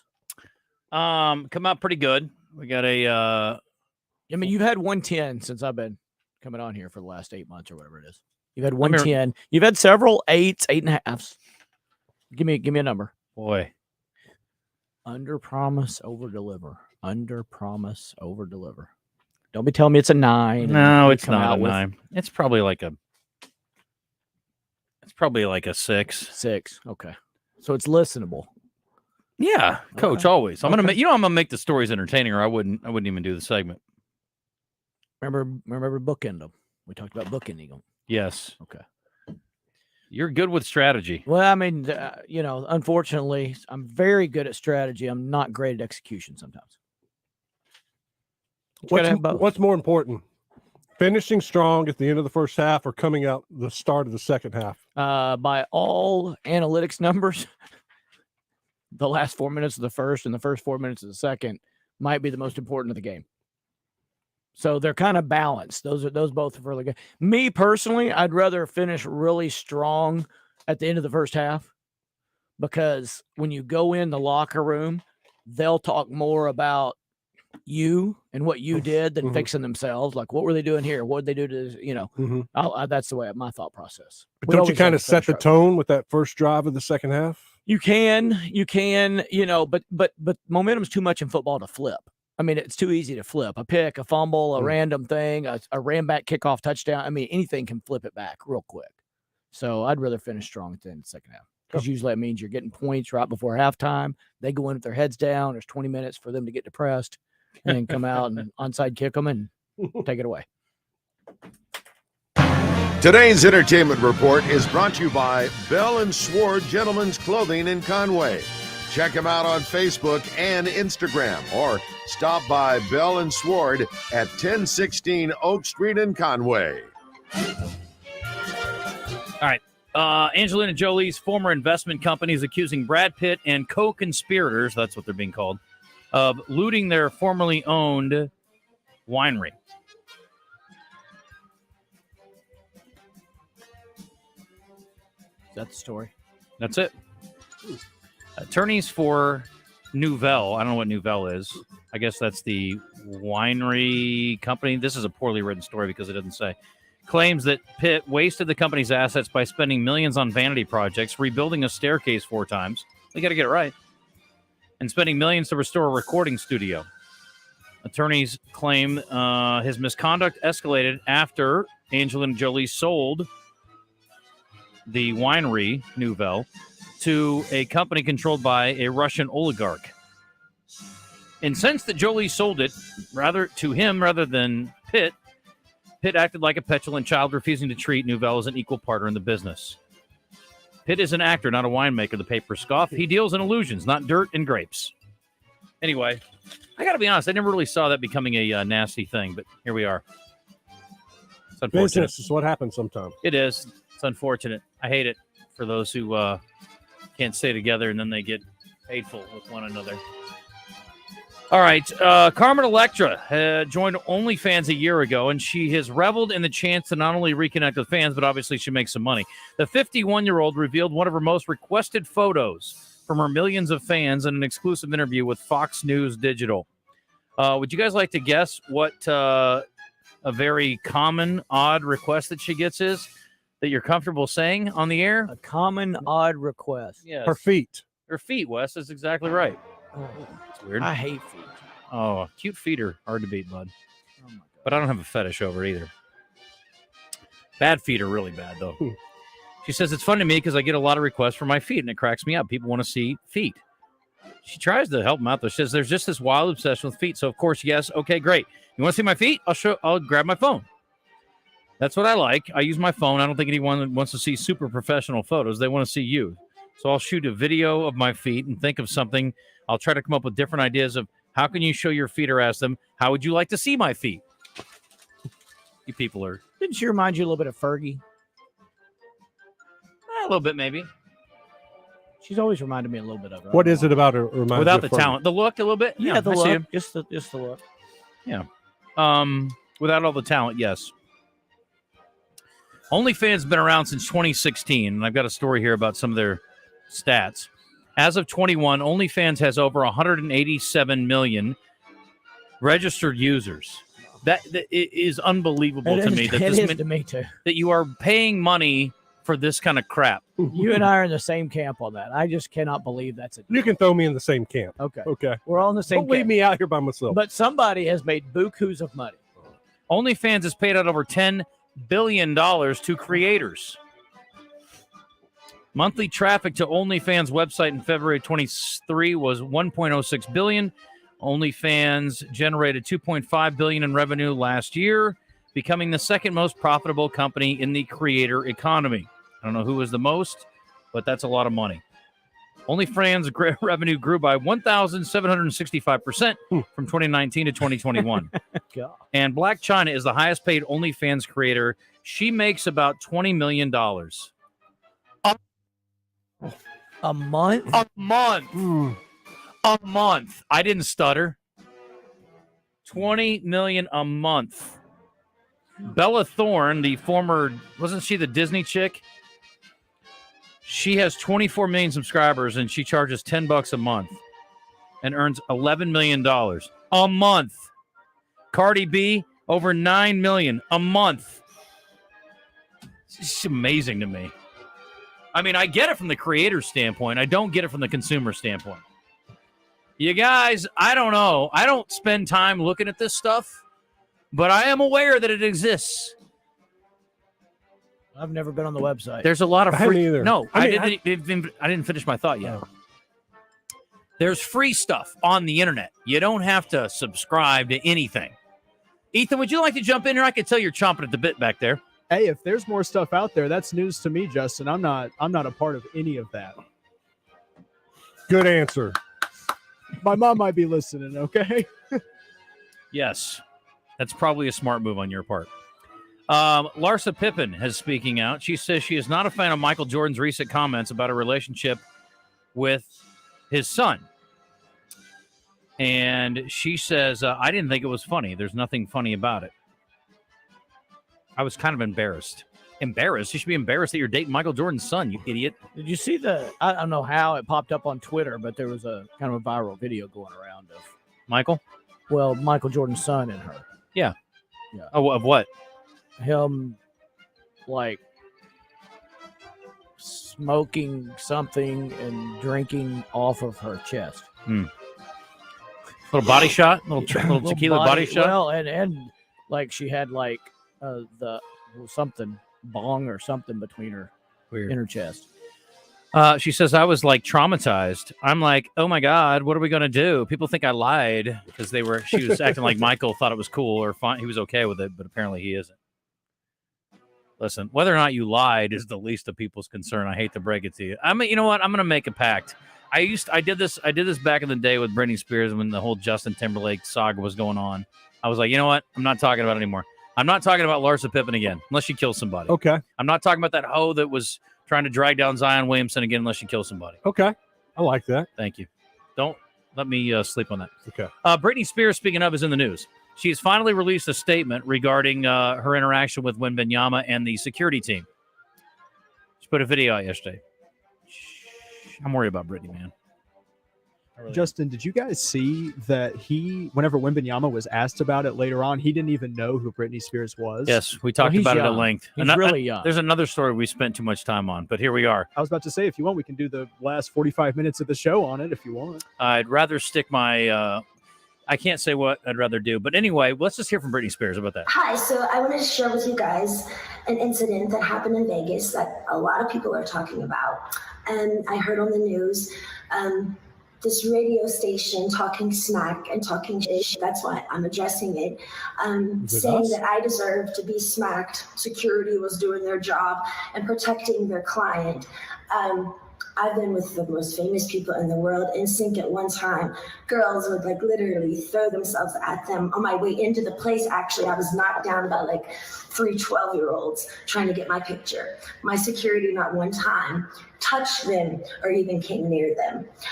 Point being is, I didn't appreciate the people saying that I deserve to be hit, because no woman ever deserves to be hit. I simply tapped him on the back. I was backhanded, hit my face, it came back on the floor. My best friend picked me up and held me. And I did get an apology at my table 30 minutes later, but I've yet to receive a public apology. And that's it. What's it?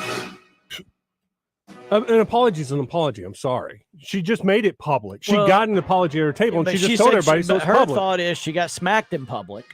But she didn't get smacked. That's the thing. We've seen the video. She also did not get knocked down or helped up by her friend. She was never on the ground. I didn't see the video. Did she get hit? Coach, she walks up behind him. She reaches out. The security guy instinctively throws his left arm up. He hits her arm. Her arm hits her face, knocks her glass off. She got nowhere close to falling to the ground. She is living in fantasy land. I'm going to get a real depiction of it. If that was your daughter, Wes, that touched him and goes, oh my gosh, she just got excited and ran up to him and touched him, would you have been mad at what that security guard did? No, because he just threw his arm up to try to protect his client. I did not his arm hit her arm hit her face. I would have been She mad. didn't fall to the ground. I would have been mad, but I also would have said it's justified. Like, what happened? He didn't do anything out of bounds. I'd still be upset that my daughter got hit, but I wouldn't be mad at it. I mean, I wouldn't be mad. I would be mad at the situation, I guess. Yes. Graham just showed me the video. She was staggering. So maybe she fell down. Coach, we don't know how much she was staggering beforehand either, though. Oh, I know, this woman is Looney Tunes, and she is an American icon. She's a Looney Tunes. She was stuck in a house by herself for 12 years or whatever. Well, maybe her dad was onto something. Well, I mean, he was, but that didn't help. It drove her more Looney Tunes. Made her crazier. Speaking of crazy. Are we done with her now, Brittany, and this incident? We've heard from her. We've heard from him. Unless she kills somebody. I'm going to make a list. I got a new list, Ethan. Write these down. Women or celebrities who will not get talked about unless they kill someone. Ho that tried to bring down Zion Williamson. I'm not even going to call her by name. She's a disgusting human being. Give me someone else. Larsa Pippen. Britney Spears. And Britney Spears is this immensely better. Yes, this one specific. Yeah, so she does something else. She's going back on tour. We'll talk about it. I'm adding Caitlyn Jenner in there. Not Caitlyn Jenner. What's Bruce Jenner's name now? Caitlyn Jenner. Oh yeah, Caitlyn Jenner. What's the daughter's name? That's Kylie Jenner. There's Kendall. There's Kylie. I'm adding Kylie and Caitlyn Jenner. All of them. Should we just set like a general Kardashian rule, though? I think Kardashian Jenner. Yeah, they're in the rule. They're in the news so much though. With somebody else famous, it's hard to. We don't talk about them very much though. I know we really don't. We don't. I remember once on a Wednesday. Kevin Costner I talk about quite a bit. You know why? I love Kevin. Still Costner. Awesome. Yeah, he's still awesome. He has to pay his ex-wife. They finally settled it out. I think he offered like $100 a month or something. They're like, no, I ain't gonna work. She wanted $250,000. He's paying her $129,755 a month in child support. I don't know how they come up with this, but it doesn't matter. Anyway, the couple will be required to pay 50% of their child's private school tuition each, extracurricular activities, and unreimbursed health care expenses under the interim ruling made by the judge. Child support order is temporary, and there will be a full hearing over the next few months. But for now, he's paying $129,755, and she wanted $248. Again, why not round these numbers up? Pay him pay her $130, and she should have been asking for $250. Percentages are percentages, I guess. His money's variant though, year to year. Well, they based it off something. Like, what was your base salary last year? Yeah. Zero. I don't have any base salary. Nah. I'm an incredible actor, and I make a ton of money because of my great talent and excellent hard work and effort. He is one of the best characters I've ever seen on a show. Love it. Show? On the show. Yeah. What's his best movie role? It steps down way down. Crash Davis is correct. Thank you. Crash Davis? Yeah. Bull Durham from Bull Durham? That was good. It was great. Okay. Great. What else you got? Trying to say any of his three baseball there were movies. One where he was in love with a girl that was I forgot the movie. He was in love with the lady whose husband was a cocaine dealer. Yep. You're thinking of a movie that's very underrated. Not Very many people underrated. saw it. Really good movie. It's called I've seen it. It's one word. Into the. No. It's called Greed or Feud or. I'm gonna look it up while we're. I know what the word is. I mean, let me think about it. No, don't tell me. It's called Betrayed or something like that. I think that's not exactly right though. But I saw this movie like I was in high school. It is a very good movie, and it has oh my gosh, what's that guy's name? Anthony. He's dead now, I think. Was the husband, and the woman, dark-haired actress. Revenge. That's it. It's a very underrated movie. That's a good. Very underrated. Who's the woman? I like that. Who's the love interest in that? She ends up getting like cut or something. They like do terrible things there. Madeline Stowe. Boom. That's exactly right. Very good, Coach. I'm going way down the list and still not seeing it. 1990. Top 1990. I'm at Underrated. number 32. Yeah, Waterworld's ahead of it. No chance in hell. No Waterworld chance. can't touch Revenge. Revenge is one of the. I honestly think it's one of the better movies. I like the movie. I got Bodyguard number 36. Bodyguard's pretty good. Yeah. Was good. Yeah, it was watchable. Mr. Brooks. I thought that was good. That was pretty. I liked it. It was different. Revenge number 40 on the. It's so much better than Waterworld. It's not even close. Yeah, that's not. Would you like the I top? bet it netted better too. I bet it made give more me a money. couple of the top ones. Okay. Number 1 is Me Field of Dreams or some nonsense. The Untouchables. That's a great one. Okay, yeah. all right. I can't argue with that. Give you that. Number 2 is Dances with Wolves. 3 is JFK. For the first 45 minutes, I liked it a lot, but it was, I think that movie's way overblown. Yeah, me too. Bull Durham's 5. Molly's Game, number 6. I've never seen that. I didn't know he was in not that. seen that? That's good. Yeah. I'm sorry, Molly's Game is number 5. Field of Dreams is 6. A Perfect World 7. No Way Out 8. No Way Out's good. That's No Way Sean Out's Young. good. Yeah, it's good. Silverado 9. And Silverado Open Range. is a very underrated film too. That's I a can't great even Western. remember it. It's been so long. It was such a great cast, dude. You had Danny Glover. You had Jeff Goldblum. He was in it, obviously. You had Brian Dennehy was in it. You ever have an actor and that Kevin Kline? I mean, it's a great movie. You ever have an actor that you see in a lot of movies and you just can't figure out if you Scott like Glenn. him or not? Scott Glenn's in it, yeah. And you can't figure out if you like him in movies or not. Who? Like you don't like him, and then the next one you see, you're like, I guess I did like him in that one. Then you see one, you're like, I wish he wasn't in there. Who? Jeff Goldblum's my guy. Yeah. I don't Jurassic know if movies, I he was want him great. in, I know. I don't Fly know if was I great. want him in movies or not. He was good in Silverado, very unlikable, kind of a weasel in Silverado. You go back and watch Silverado again. Underrated flick. As underrated as Revenge? No, because I think most people don't even remember Revenge. I think you're, well, Silverado didn't even find it on the list. 40-something. That's 40. ridiculous. There's no 10 way. That Top is was ridiculous. 16. There's I no think way it's it's not top, a better. I think it's top 10 maybe. It's way better watch than Waterworld. It's crazy talk. Maybe we should do like a bracket of Kevin Costner films because he's got a lot of really good ones. Yeah. I quit scrolling at 40. Let me see how far it goes. He was just the kid in Silverado too. He was just this like fun-loving dude. Oh, it's 50. It goes to 50. So we could do 48. Yeah. Maybe we could pare it down to that. But anyway. This is weird. AMC has sold over 20,000 movie tickets to a double feature. It's an odd combination. 20,000? Yeah, listen to That's this. not very many. The movie. No, but the point is, it's a double feature, and the movies are Barbie and Oppenheimer. I mean, it's an odd combination, as Erwin Fletcher once said, but so were my parents. Facing off at the box office, and they're doing a double feature deal. Weird to me. You go and you sit and you watch 2 movies in a row? Have you ever done that? Well, I have, but I went into one, went and got a ticket, and went to the other one. Yeah. Did you? No, that's what I'm saying. You just kind of Oh, slide no. on in? No, I don't do that. I've done- I have gone to the theater and watched 3 movies back to back to back. I haven't done 3, I've done 2. Yeah, I don't want to brag. It's a lot of popcorn and Coke. Yeah, it is.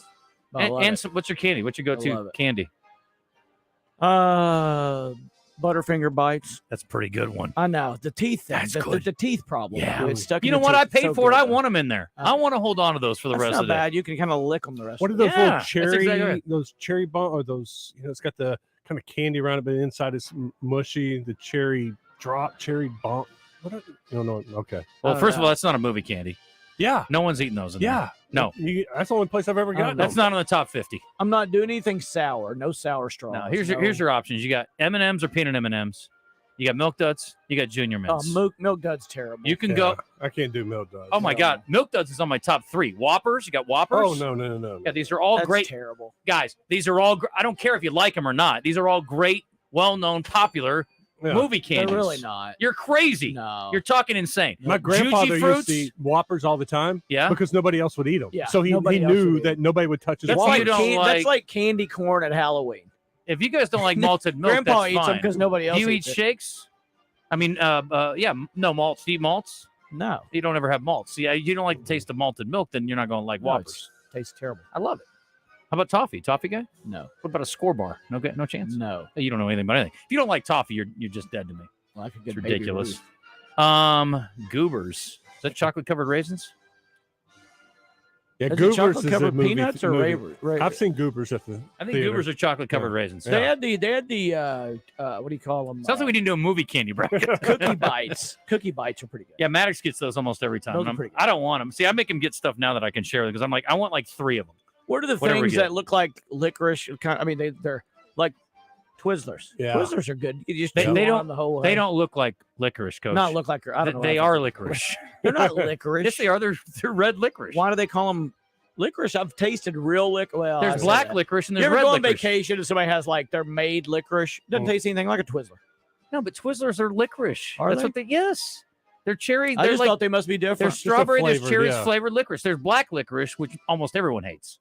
Yeah, I don't know why they make it. Yeah, well, no one eats it. I mean, that I know of. I like it fine, but I don't. So most people- Twizzlers is just a brand of licorice. correct. Like Yeah. But Kleenex. I don't think the word licorice is on the box. Kleenex is like a brand of tissue. No, Twizzlers is trying to create a whole new thing. Yeah, but they're that's Twizzlers. licorice. They want their own thing. Twizzlers are licorice. They can call it whatever they I'm want. calling them Twizzlers. Oh, Mike's Ike's. Mike and Ike's. Those are Mike and terrible. Ike's. Mike and Ike's are terrible Yeah. too. I agree. They're Terrible. Hot awful. fudge malts are great from That's Ethan. That's not a movie candy. That's stupid. That's Kramer not even- spilled a Mike and Ike inside somebody during surgery. No, it was a one junior time. mint. You're wrong. Oh yeah, it was a junior mint. Sure was. 100%. Because they were Mike and Ike's in another. Junior mint might be episode. refreshing if you're sitting through a surgery, but I don't want minty chocolate while I'm watching a movie. I don't want it in my gut. Yeah. Okay.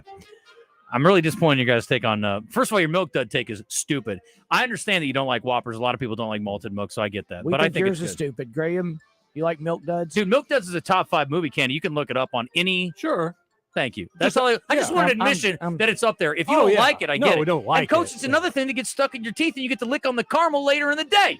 Top 5 movie candy. I'm looking it up because you said you could look it up and it's on any list. I'm just going to randomly. It may not look be it up. top 5. Okay, top You 10. said top 5. All right, you got Nerd, Starburst. We haven't gotten into that yet.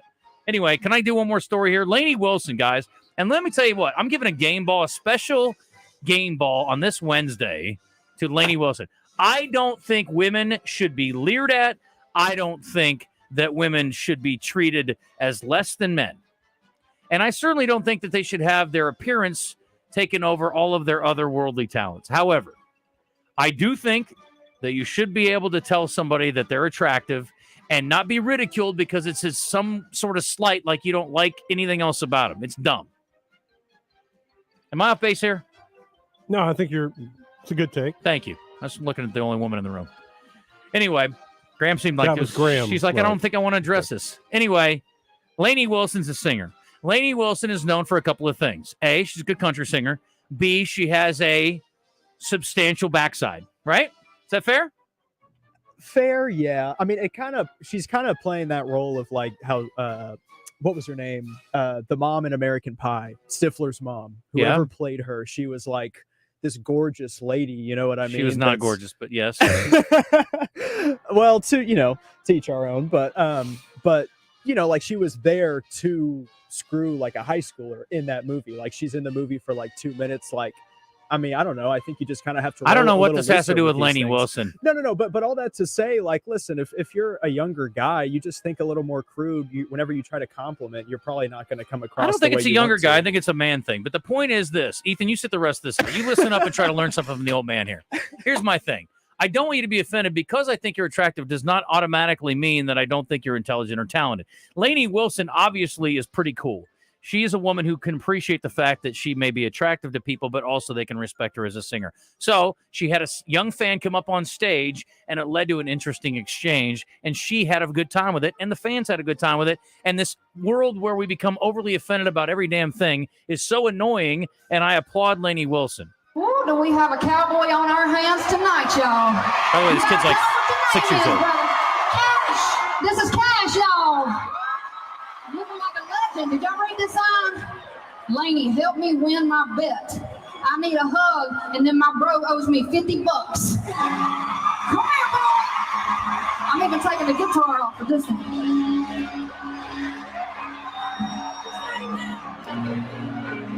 Y'all won't believe what Cash just said. He literally just said, I gotta tell you something. My brother likes your butt. Y'all give it up for Cash, come on! Let's hear it for Cash. His brother likes my butt. She made butt a two-syllable word. Well, she's pretty country. Anyway, so there you go. I think she's a good sport, and I love that. Good for her. And she got backlash for that? No. Nobody did. Oh. My point is, some people are like, oh, my God, I can't believe he said something about my butt. I'm so offended. Gotcha. You know what I mean? That was a long way to get there. I'm interrupting this program for the top 5 movie candies by Eater.com. Okay, Coach, give it to me. Snow caps, number 1 on the list. Well, that list just got disqualified. I'm just telling you. Nobody even knows what those are. Nobody mentioned this like one. Bottle caps? No one even knows what they are. That list is disqualified. M&M's, number 2. Okay. I mean, that's everybody kind of. Yes, of course. It's a no-brainer. Bunch of Crunch. That's a good one. Bunch of Crunch is a very good one. Maddox loves those too. That's a good one. Reese's Pieces. They are prevalent in every movie. That's basically peanut M&Ms. Okay. They don't have peanuts. Peanut butter it's M&Ms. just peanut butter in a candy shell. Like peanut butter M&Ms. No, it's like peanut butter. Matter of fact, M&M's makes a peanut butter. They sure do. Which is dumb. But the Reese's are still better. I don't even know why. It's the same thing. Raisinets. Raisinets are good. Yeah, By the way, my buddy pointed out Goobers are chocolate-covered peanuts, not chocolate-covered raisins. Raisinets are chocolate-covered. Because everybody says Goober's a peanut. I thought it had to be a peanut. Yeah, chocolate-covered raisins are Raisinets. Those are good. Now, that's a really good one. So that's a your top double 5. sweet. I don't like double sweet. That's your top 5. Milk Duds on your snow caps Milk list. Duds did not Your make snow the cap list. list is stupid. Okay, sorry. It's not my list. It's a professional. These guys are professional. Oh, Must are they? be like a New York or a California thing. Yeah. What are snow caps? Nobody knows. That's the point. That's why that list is garbage. With all due respect. I'm gonna look up snow caps. Okay. They're what? Chocolate chips. No. It's not a top candy. That's not a popular thing. There's no way. It's really all about how it complements the popcorn too. I mean, Great knows her stuff. Yeah. I don't like double sweet. So that's why I like a M&M, a peanut M&M. Yeah. So like I got the outside shell, but I get the peanut is not sweet. Personally, I'm a huge fan of Milk Duds. Thank you very much. Like everybody else was hating on You're them. I was hired. shocked. Thank you, Justin. Yeah. Thank you. Well, Snow Caps is a brand of candy consisting of small pieces of semi-sweet chocolate candy covered with white non-perils. Yeah. What does that mean? You know, the little deals, they're kind of hard. They look good in this box, and Nestle makes them. So Yeah, I've seen them actually now. They're kind of round like little chocolate stars. Yeah, they are. It's a legit number 1. Yeah. Of the box? That is not a legit number 1. That is dumb. There's no way that snow caps are in the ballpark of what M&M's. Legit number 1. It's not even made by Like just because it's M&M not number Mars 1 Company. in your Little Rock world doesn't mean it's not number 1 in the world. Coach, it's ridiculous. I've been around, you know. Iowa. Or Iowa. I've watched movies all over this great nation, boys and girls. You just watch yourself. I've watched them all over this great nation too. I see a lot of snow caps. It's now time for Birthday Trivia in the Zone, brought to you by Elia's Mexican Grill, award-winning Mexican food made fresh daily. Take care of the misses in your life with a personalized tumbler from her boutique. Take exit 108 to Elia's in Morrilton. Just when I thought the show couldn't get dumber. 12:34. We're going to do birthdays quick just for fun. This guy's a fitness guru who no longer does fitness stuff, I don't think. He's getting up there. Arnold Schwarzenegger. No. He wears very flamboyant outfits. Richard Simmons. Yeah. That's right, Coach. How's Richard Simmons, Wes? 80. No. Ethan? I'll go 77. No. 76. 5. Coach, very good. This is a disgraced comedian. There's only so many. Bill Cosby. Bill Cosby, Wes. It's very good. How old is Bill Cosby, Ethan? I'll go 68. No. It was either going to be him or Rosie, whatever her name is. O'Donnell? Yeah. She's not disgraced in the same way, I don't think. But No. Yes. Yeah. Go ahead. Who was the comedian? I've already Bill forgotten. Cosby. Bill Cosby still. Oh, God. He's 84. No. Who? 83. 6. 86. This I'm woman's an rolling. actress. She's been in a lot of things, I guess, but I've only seen her in and I haven't seen her. I just know she's in them, the Fast and Furious movies. I was telling you how ridiculous the scene I saw her in the other day was, where she shoots Vin Diesel in the shoulder, and then Charlize Theron. No, and then he goes back to the lair and he pulls out the bullet. He's got like some gauze over it. He pulls it out, and there's like 2 drops of blood, and the slug is like 2 inches long. I'm like, this is the dumbest thing I've ever seen in my life. It was so hot it cauterized the arteries. No. I Anyway, don't know that. yeah. Well, I don't think Anyway, the whole thing is ridiculous. Michelle Rodriguez, 45. This guy's an actor. He was Eric Foreman on that 70s show.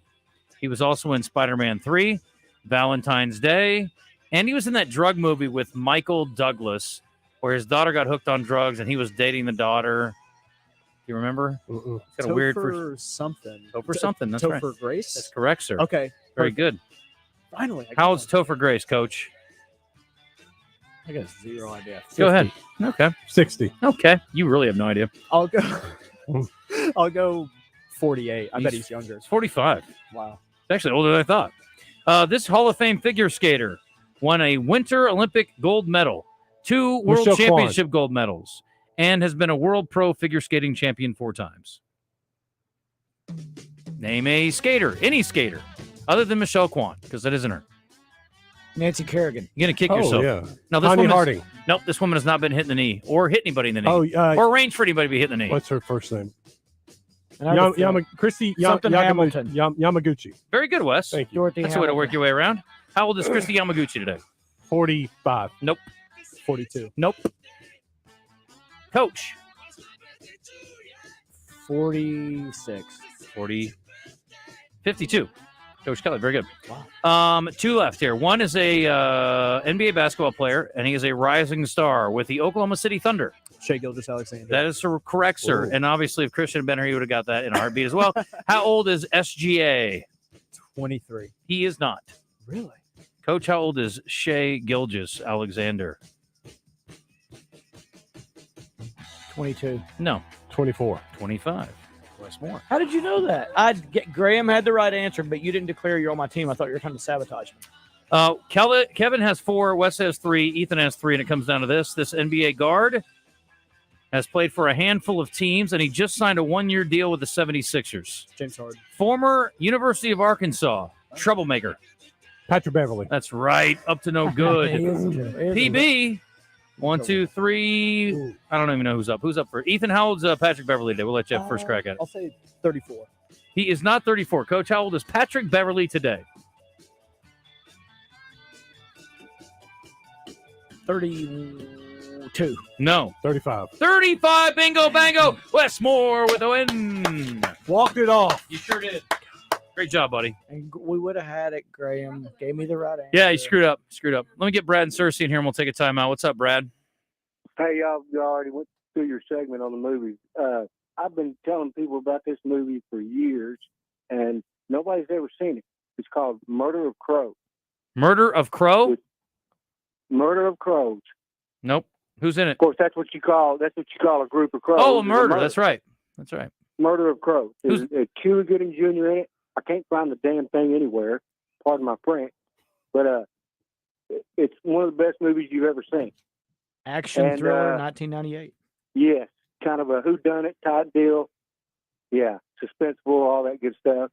And Good Girl.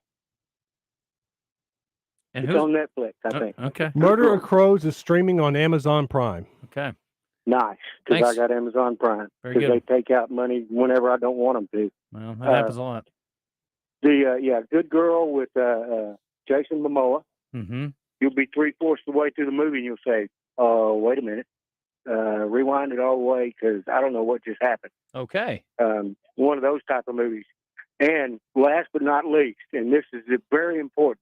You know how you spend so much money at the movies for tickets alone, Mm-hmm. and then the popcorn and all the candy is like $5, $7, $8, $10. You know. I wish. So you get your wife, and you have her bring a big tote bag. It's kind of better with kids. That way you'll say, oh, well, it's just for the kids, you know. Put all your stuff from the Dollar Tree in there. Your Milk Duds, your whatever you want. Mm-hmm. And it's so much less expensive. And you carry that in the movie with you. Yeah. Yeah. Okay, So, Brad. but Thanks for the call. Got to be hidden like your wife's purse. Yeah, Yeah. because it's not okay to bring it in there. It's against the rules of the business to bring. It's kind of no outside food or drink. It's pretty standard in most places.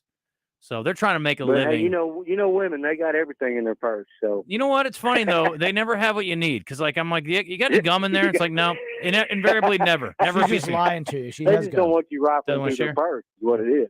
Yeah. Don't have a. I'm gonna watch this movie. Or a purse to pull gum watch from this anymore. movie. I pulled it up. It looks great. Okay, great, Brad. Thanks for the tip. By the way, I am completely against what Brad just said. I do not advocate for people sneaking candy into movie theaters. I just think you should buy it from them. And I know going to the one out Bass Pro Shops now. They actually make good food. Yeah, like their food is good. You order dinner there. My wife and I go eat dinner and watch a movie all the time. Yeah, I don't like to do dinner. I like to do dinner at a separate place, but I do sometimes. But sometimes I just want it all. Movie tavern. Yeah. Oh, it's great. We did a dinner theater one time in Shreveport. It was pretty cool. It was an older movie. Yeah. So that you were kind of eating, they're serving as the movie is on, but it never caught on. I went to one in Portland, Oregon that was like that. No. Okay, we'll get to it. Okay. Every day at Oaklawn offers entertainment from daily casino promotions and the 24/7 smoke-free casino to live entertainment every weekend in the newly opened Pops Lounge. The fun never stops at Oaklawn. Come visit the newest family-friendly sports-themed experience, the Mainline Sports Bar. And they've got great entertainment coming this summer. Ricky Skaggs, in fact, is this Friday. Ricky Skaggs and the Kentucky Thunder. The Four Tops are coming in August on the 25th. The Nitty Gritty Dirt Band, September 10th. Buddy Guy, November 3rd. And the Blues Traveler, November 17th. Tickets are on sale right now at Oaklawn.com. Make your summer getaway plans right now at Oaklawn in Hot Springs. And what you can do is you can go look on Kid Champions Instagram page or our Facebook page. Find out when we've got open play. Drop your kids off. Let them have a blast. Get fit. Have fun. Work out while you go to Oaklawn.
All right, welcome back. I'd say about my friends at Max Prairie Wings. John Neighbors is here along with Coach Kelly. Wes Moore ran off to do some duties, but he'll be back, I suppose. We got a What the Hell segment coming up, and I already gave Coach kind of an underwhelming take on it. You know, it's not underwhelming. The amazing deals at Max Prairie Wings in Stuttgart, maxpw.com. Get out on the water, folks. It's time. And if you want a deal on a Tohatsu outboard motor, you know where to go. Stuttgart, Arkansas, folks. It is the time of year to get on the water, kick back, do some fishing, whatever else you like to do on the water. Team Max Prairie Wings in Stuttgart is here to help you out. They are your Tohatsu outboard dealer. Tohatsu outboards, affordably priced and backed by a 5-year warranty, and they offer at Max competitive prices, and they also can help you out with some in-house financing. So if you want to buy now and pay over time, they can help you with that. They've also got a great service center that's all filled with certified Tohatsu technicians, so they not only know how to sell it to you and give you a great deal, but also how to fix it up if you have any issues going forward. Fishing rods to guns, there's lots of ways to have fun this summer. Casual clothing, all of it. And, of course, Tohatsu outboards. Max has everything you need for the warm weather months. Stop by Max Prairie Wings in Stuttgart. Do some browsing or shop online at maxpw.com. All right, let's get to it. What the hell, bro? What the hell's going on here? What the hell's the matter with you? I read this headline, and then I thought to myself, why is this even news, Coach? The headline reads, Florida husband beats man with baseball bat after catching him in bed with his wife. And I assume when it says catching him in bed with his wife, it means catching him, the guy, in bed with the man who had the baseball bat's wife. But if it was he caught a guy in bed with his wife, why would he beat him? That doesn't make any sense at all now, does it? So let's delve into the story, shall we? I hope you clarify things because I'm confused. Okay, the thing reads, beats man with baseball bat after catching him in bed with his wife. Yeah, I would assume that would mean like I caught you in bed with my wife, right? And I beat you to hell. But I could beat the hell out of you with a baseball but it could also be taken as after catching him in bed with his wife. Like I could walk in on you and Dana, and I could beat you because you're in bed with your wife. See what I'm saying? There must have been something there. The English language is a tricky sucker. You know what I'm saying? An irate Florida husband battered a man bloody with an aluminum bat. Battered him bloody. Let me tell you something. If I caught a guy in bed with my wife, I'm going to beat him to death. Okay? Let's just get that straight. And he's going to be bloody. Yes, he is. He is. But this guy lived with an aluminum bat after catching him in bed with his wife. 33-year-old John Dimming of Lake Worth is facing attempted murder charges after he burst into the victim's Airbnb and caught him in the act with his startled spouse. Honey, what are you doing here? Responding to a 911 call, deputies entered the residence and found the living room spattered with blood. The red trail led to the bedroom where the badly bloodied victim was lying on his back and holding a towel to his head. While in bed with her, he suddenly heard the front door open before seeing Dimming charging towards him with a bat in the hand. The enraged husband pinned him down and bashed him 3 times with the metal bat. I felt like he was out to kill me. Yes, I think he was. I'm pretty sure that's a normal response by a husband who finds you in bed with his wife. Dimming responded by saying, it's all on video, apparently. There's a video camera in the apartment. The wife says, John, stop. He's bleeding. And he says he called someone a piece of blank and could have been either one of them, frankly. Now, the guy denies the assault, but he's been placed under arrest. I don't like his chances if there's a video camera in the apartment. Temporary insanity. Yep, I lost my mind. Yep. But I'd do it again, Your Honor. The USPS is looking for a way to get 452 packages of unidentified cremated remains to their final destination. Though USPS, that's the United States Postal Service, is the only legal method for sending cremated remains through the mail, the Inspector General has found that strict shipping rules are not being followed between 28 and 50% of the time. That's a pretty big range. Regulations state these sensitive parcels must be shipped via Priority Mail Express and labeled with an alarming orange cremated remains sticker. This label is supposed to indicate the goods should be handled by their specific protocols. So packages that are sent are typically held for 60 days and then sent to the auction site, Gov Deals, if valued at over $25. Doesn't apply to cremated remains. But they don't know what to do with all these. And why are these getting lost in the mail anyway?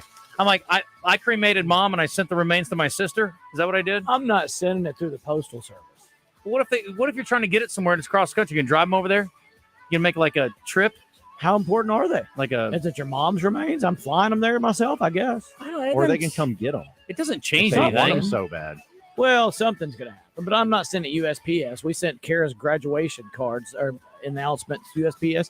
Literally, people in this state got them 3 months later. You can't get that there in first class mail. It's got, come on. I sure ain't trust them. Well, that's also cremations. That reminds me of a story I read this week too about a guy. They were on a plane, and a guy literally died on the flight, and they had to divert the flight. And the guy says that the guy in front of him was like, "He's already dead. What are we going to divert the flight? Whatever's being now." And the guy's like, "You are really an evil human being." But he's right. I mean, it depends on how far along in the flight you were. Yeah, if you pass the point of no return. Yeah, exactly. And where you diverted to. Yeah, they didn't say you're going back. They just you said divert and land at Las Vegas. Nobody's mad. That's a good point. But if you're sitting next to the dead guy, do you really want to sit next you want to him him to the rest divert of the the flight? I mean, admittedly, they should let you move. And, But what are they going to do? Throw him in the luggage compartment? He can stay in his own row. I mean, he's not bothering anybody. No, do you want to sit by him? I'll sit by him. I said in his own merow. He's got 2 seats by him. I don't know. They're going to give me some free miles out of the deal. I'll talk about it. I'd take 3 miles. Yeah. The Toronto Zoo is asking visitors to help limit screen time for primates by refraining from showing cell phone videos to the facility's gorillas. Hey, look at my picture. Look at my video, gorilla. Who's doing this? The zoo posted signs outside the gorilla enclosure asking visitors not to use their phones or show photos or videos to the gorillas, as some content can be upsetting and affect their relationships and behavior within their family. Says we want the gorillas to be able to be gorillas. Oh yes, we lock them up in cages so people can come and stare at them all day, just exactly the way God intended it. Well, the gorillas get infatuated with the videos, and they don't want to play anymore. They want their own phone. You showing like OnlyFans videos to them or what? You getting them all wound up? Are you a hype now or what, gorilla? It's a weird thing to do. I would never even think to show a gorilla. I would take videos of the gorilla. I would take pictures of the gorilla, but I would never show the gorilla my pictures. Those are private. Oh, here it is. Last thing. This is the essence of irony, Coach. We also This is the bookender right here. Yeah. A drunk Delaware man is in trouble because he bit a police dog multiple times while trying to evade arrest Saturday. This is in Wilmington, Delaware. Jamal Wing, 47, allegedly launched the beastly attack after state police pulled him over at 1:40 a.m. for speeding on an area highway. He then jumped out of the car without being told and refused troopers' demands to get back in the vehicle.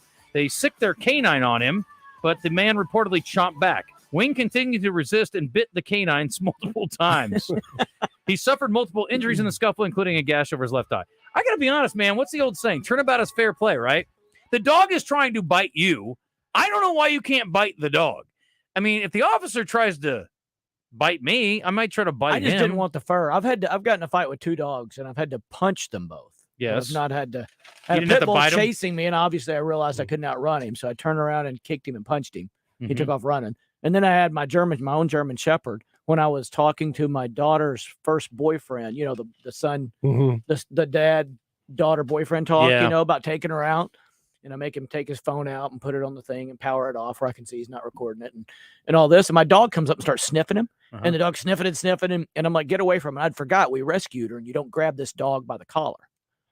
So I grabbed her by the collar. She attacks me. She latches onto my arm. Blood's coming off. I couldn't get her off. He's sitting there watching. I couldn't. I was shaking, and I'm finally just had to start punching her, and then to throw her outside. And then I sat back down, and I was bleeding, and it was sweaty, and so it looked like more than it was. I go, where was it? He goes, I have no idea. All right, message sent. Well, that's good work. Yeah, John Neighbors, top that. I don't know if I can. I can't wait to see how your bracket plays out. Tell everybody what you're doing. Yeah, I'm doing the enemy of the state, Arkansas edition, based on nominations and everything. So if you want to vote, go over to 1037 The Buzz social media on Facebook and on Twitter, and you can vote in on the first round. It's the Dirty 32. Few of the people on there: Tony Vitello, Pepsi, Jeff Long, and The Chad Morris. front-facing hog. Oh yeah, Saw Brett Bielema. Yeah, Houston Nut. Yeah, I thought Houston Nut was a cheap shot, but that's to be expected with you. Anyways, Pat Bradley and also Big Will McIntyre is joining us today Cool. on the show since he's coming back. Guess who's back? Willie Mack. Big Mac. Let's go, baby. That's right. Stay tuned. Out of bounds coming up To next. the PETA people, by the way, I love dogs. Yeah.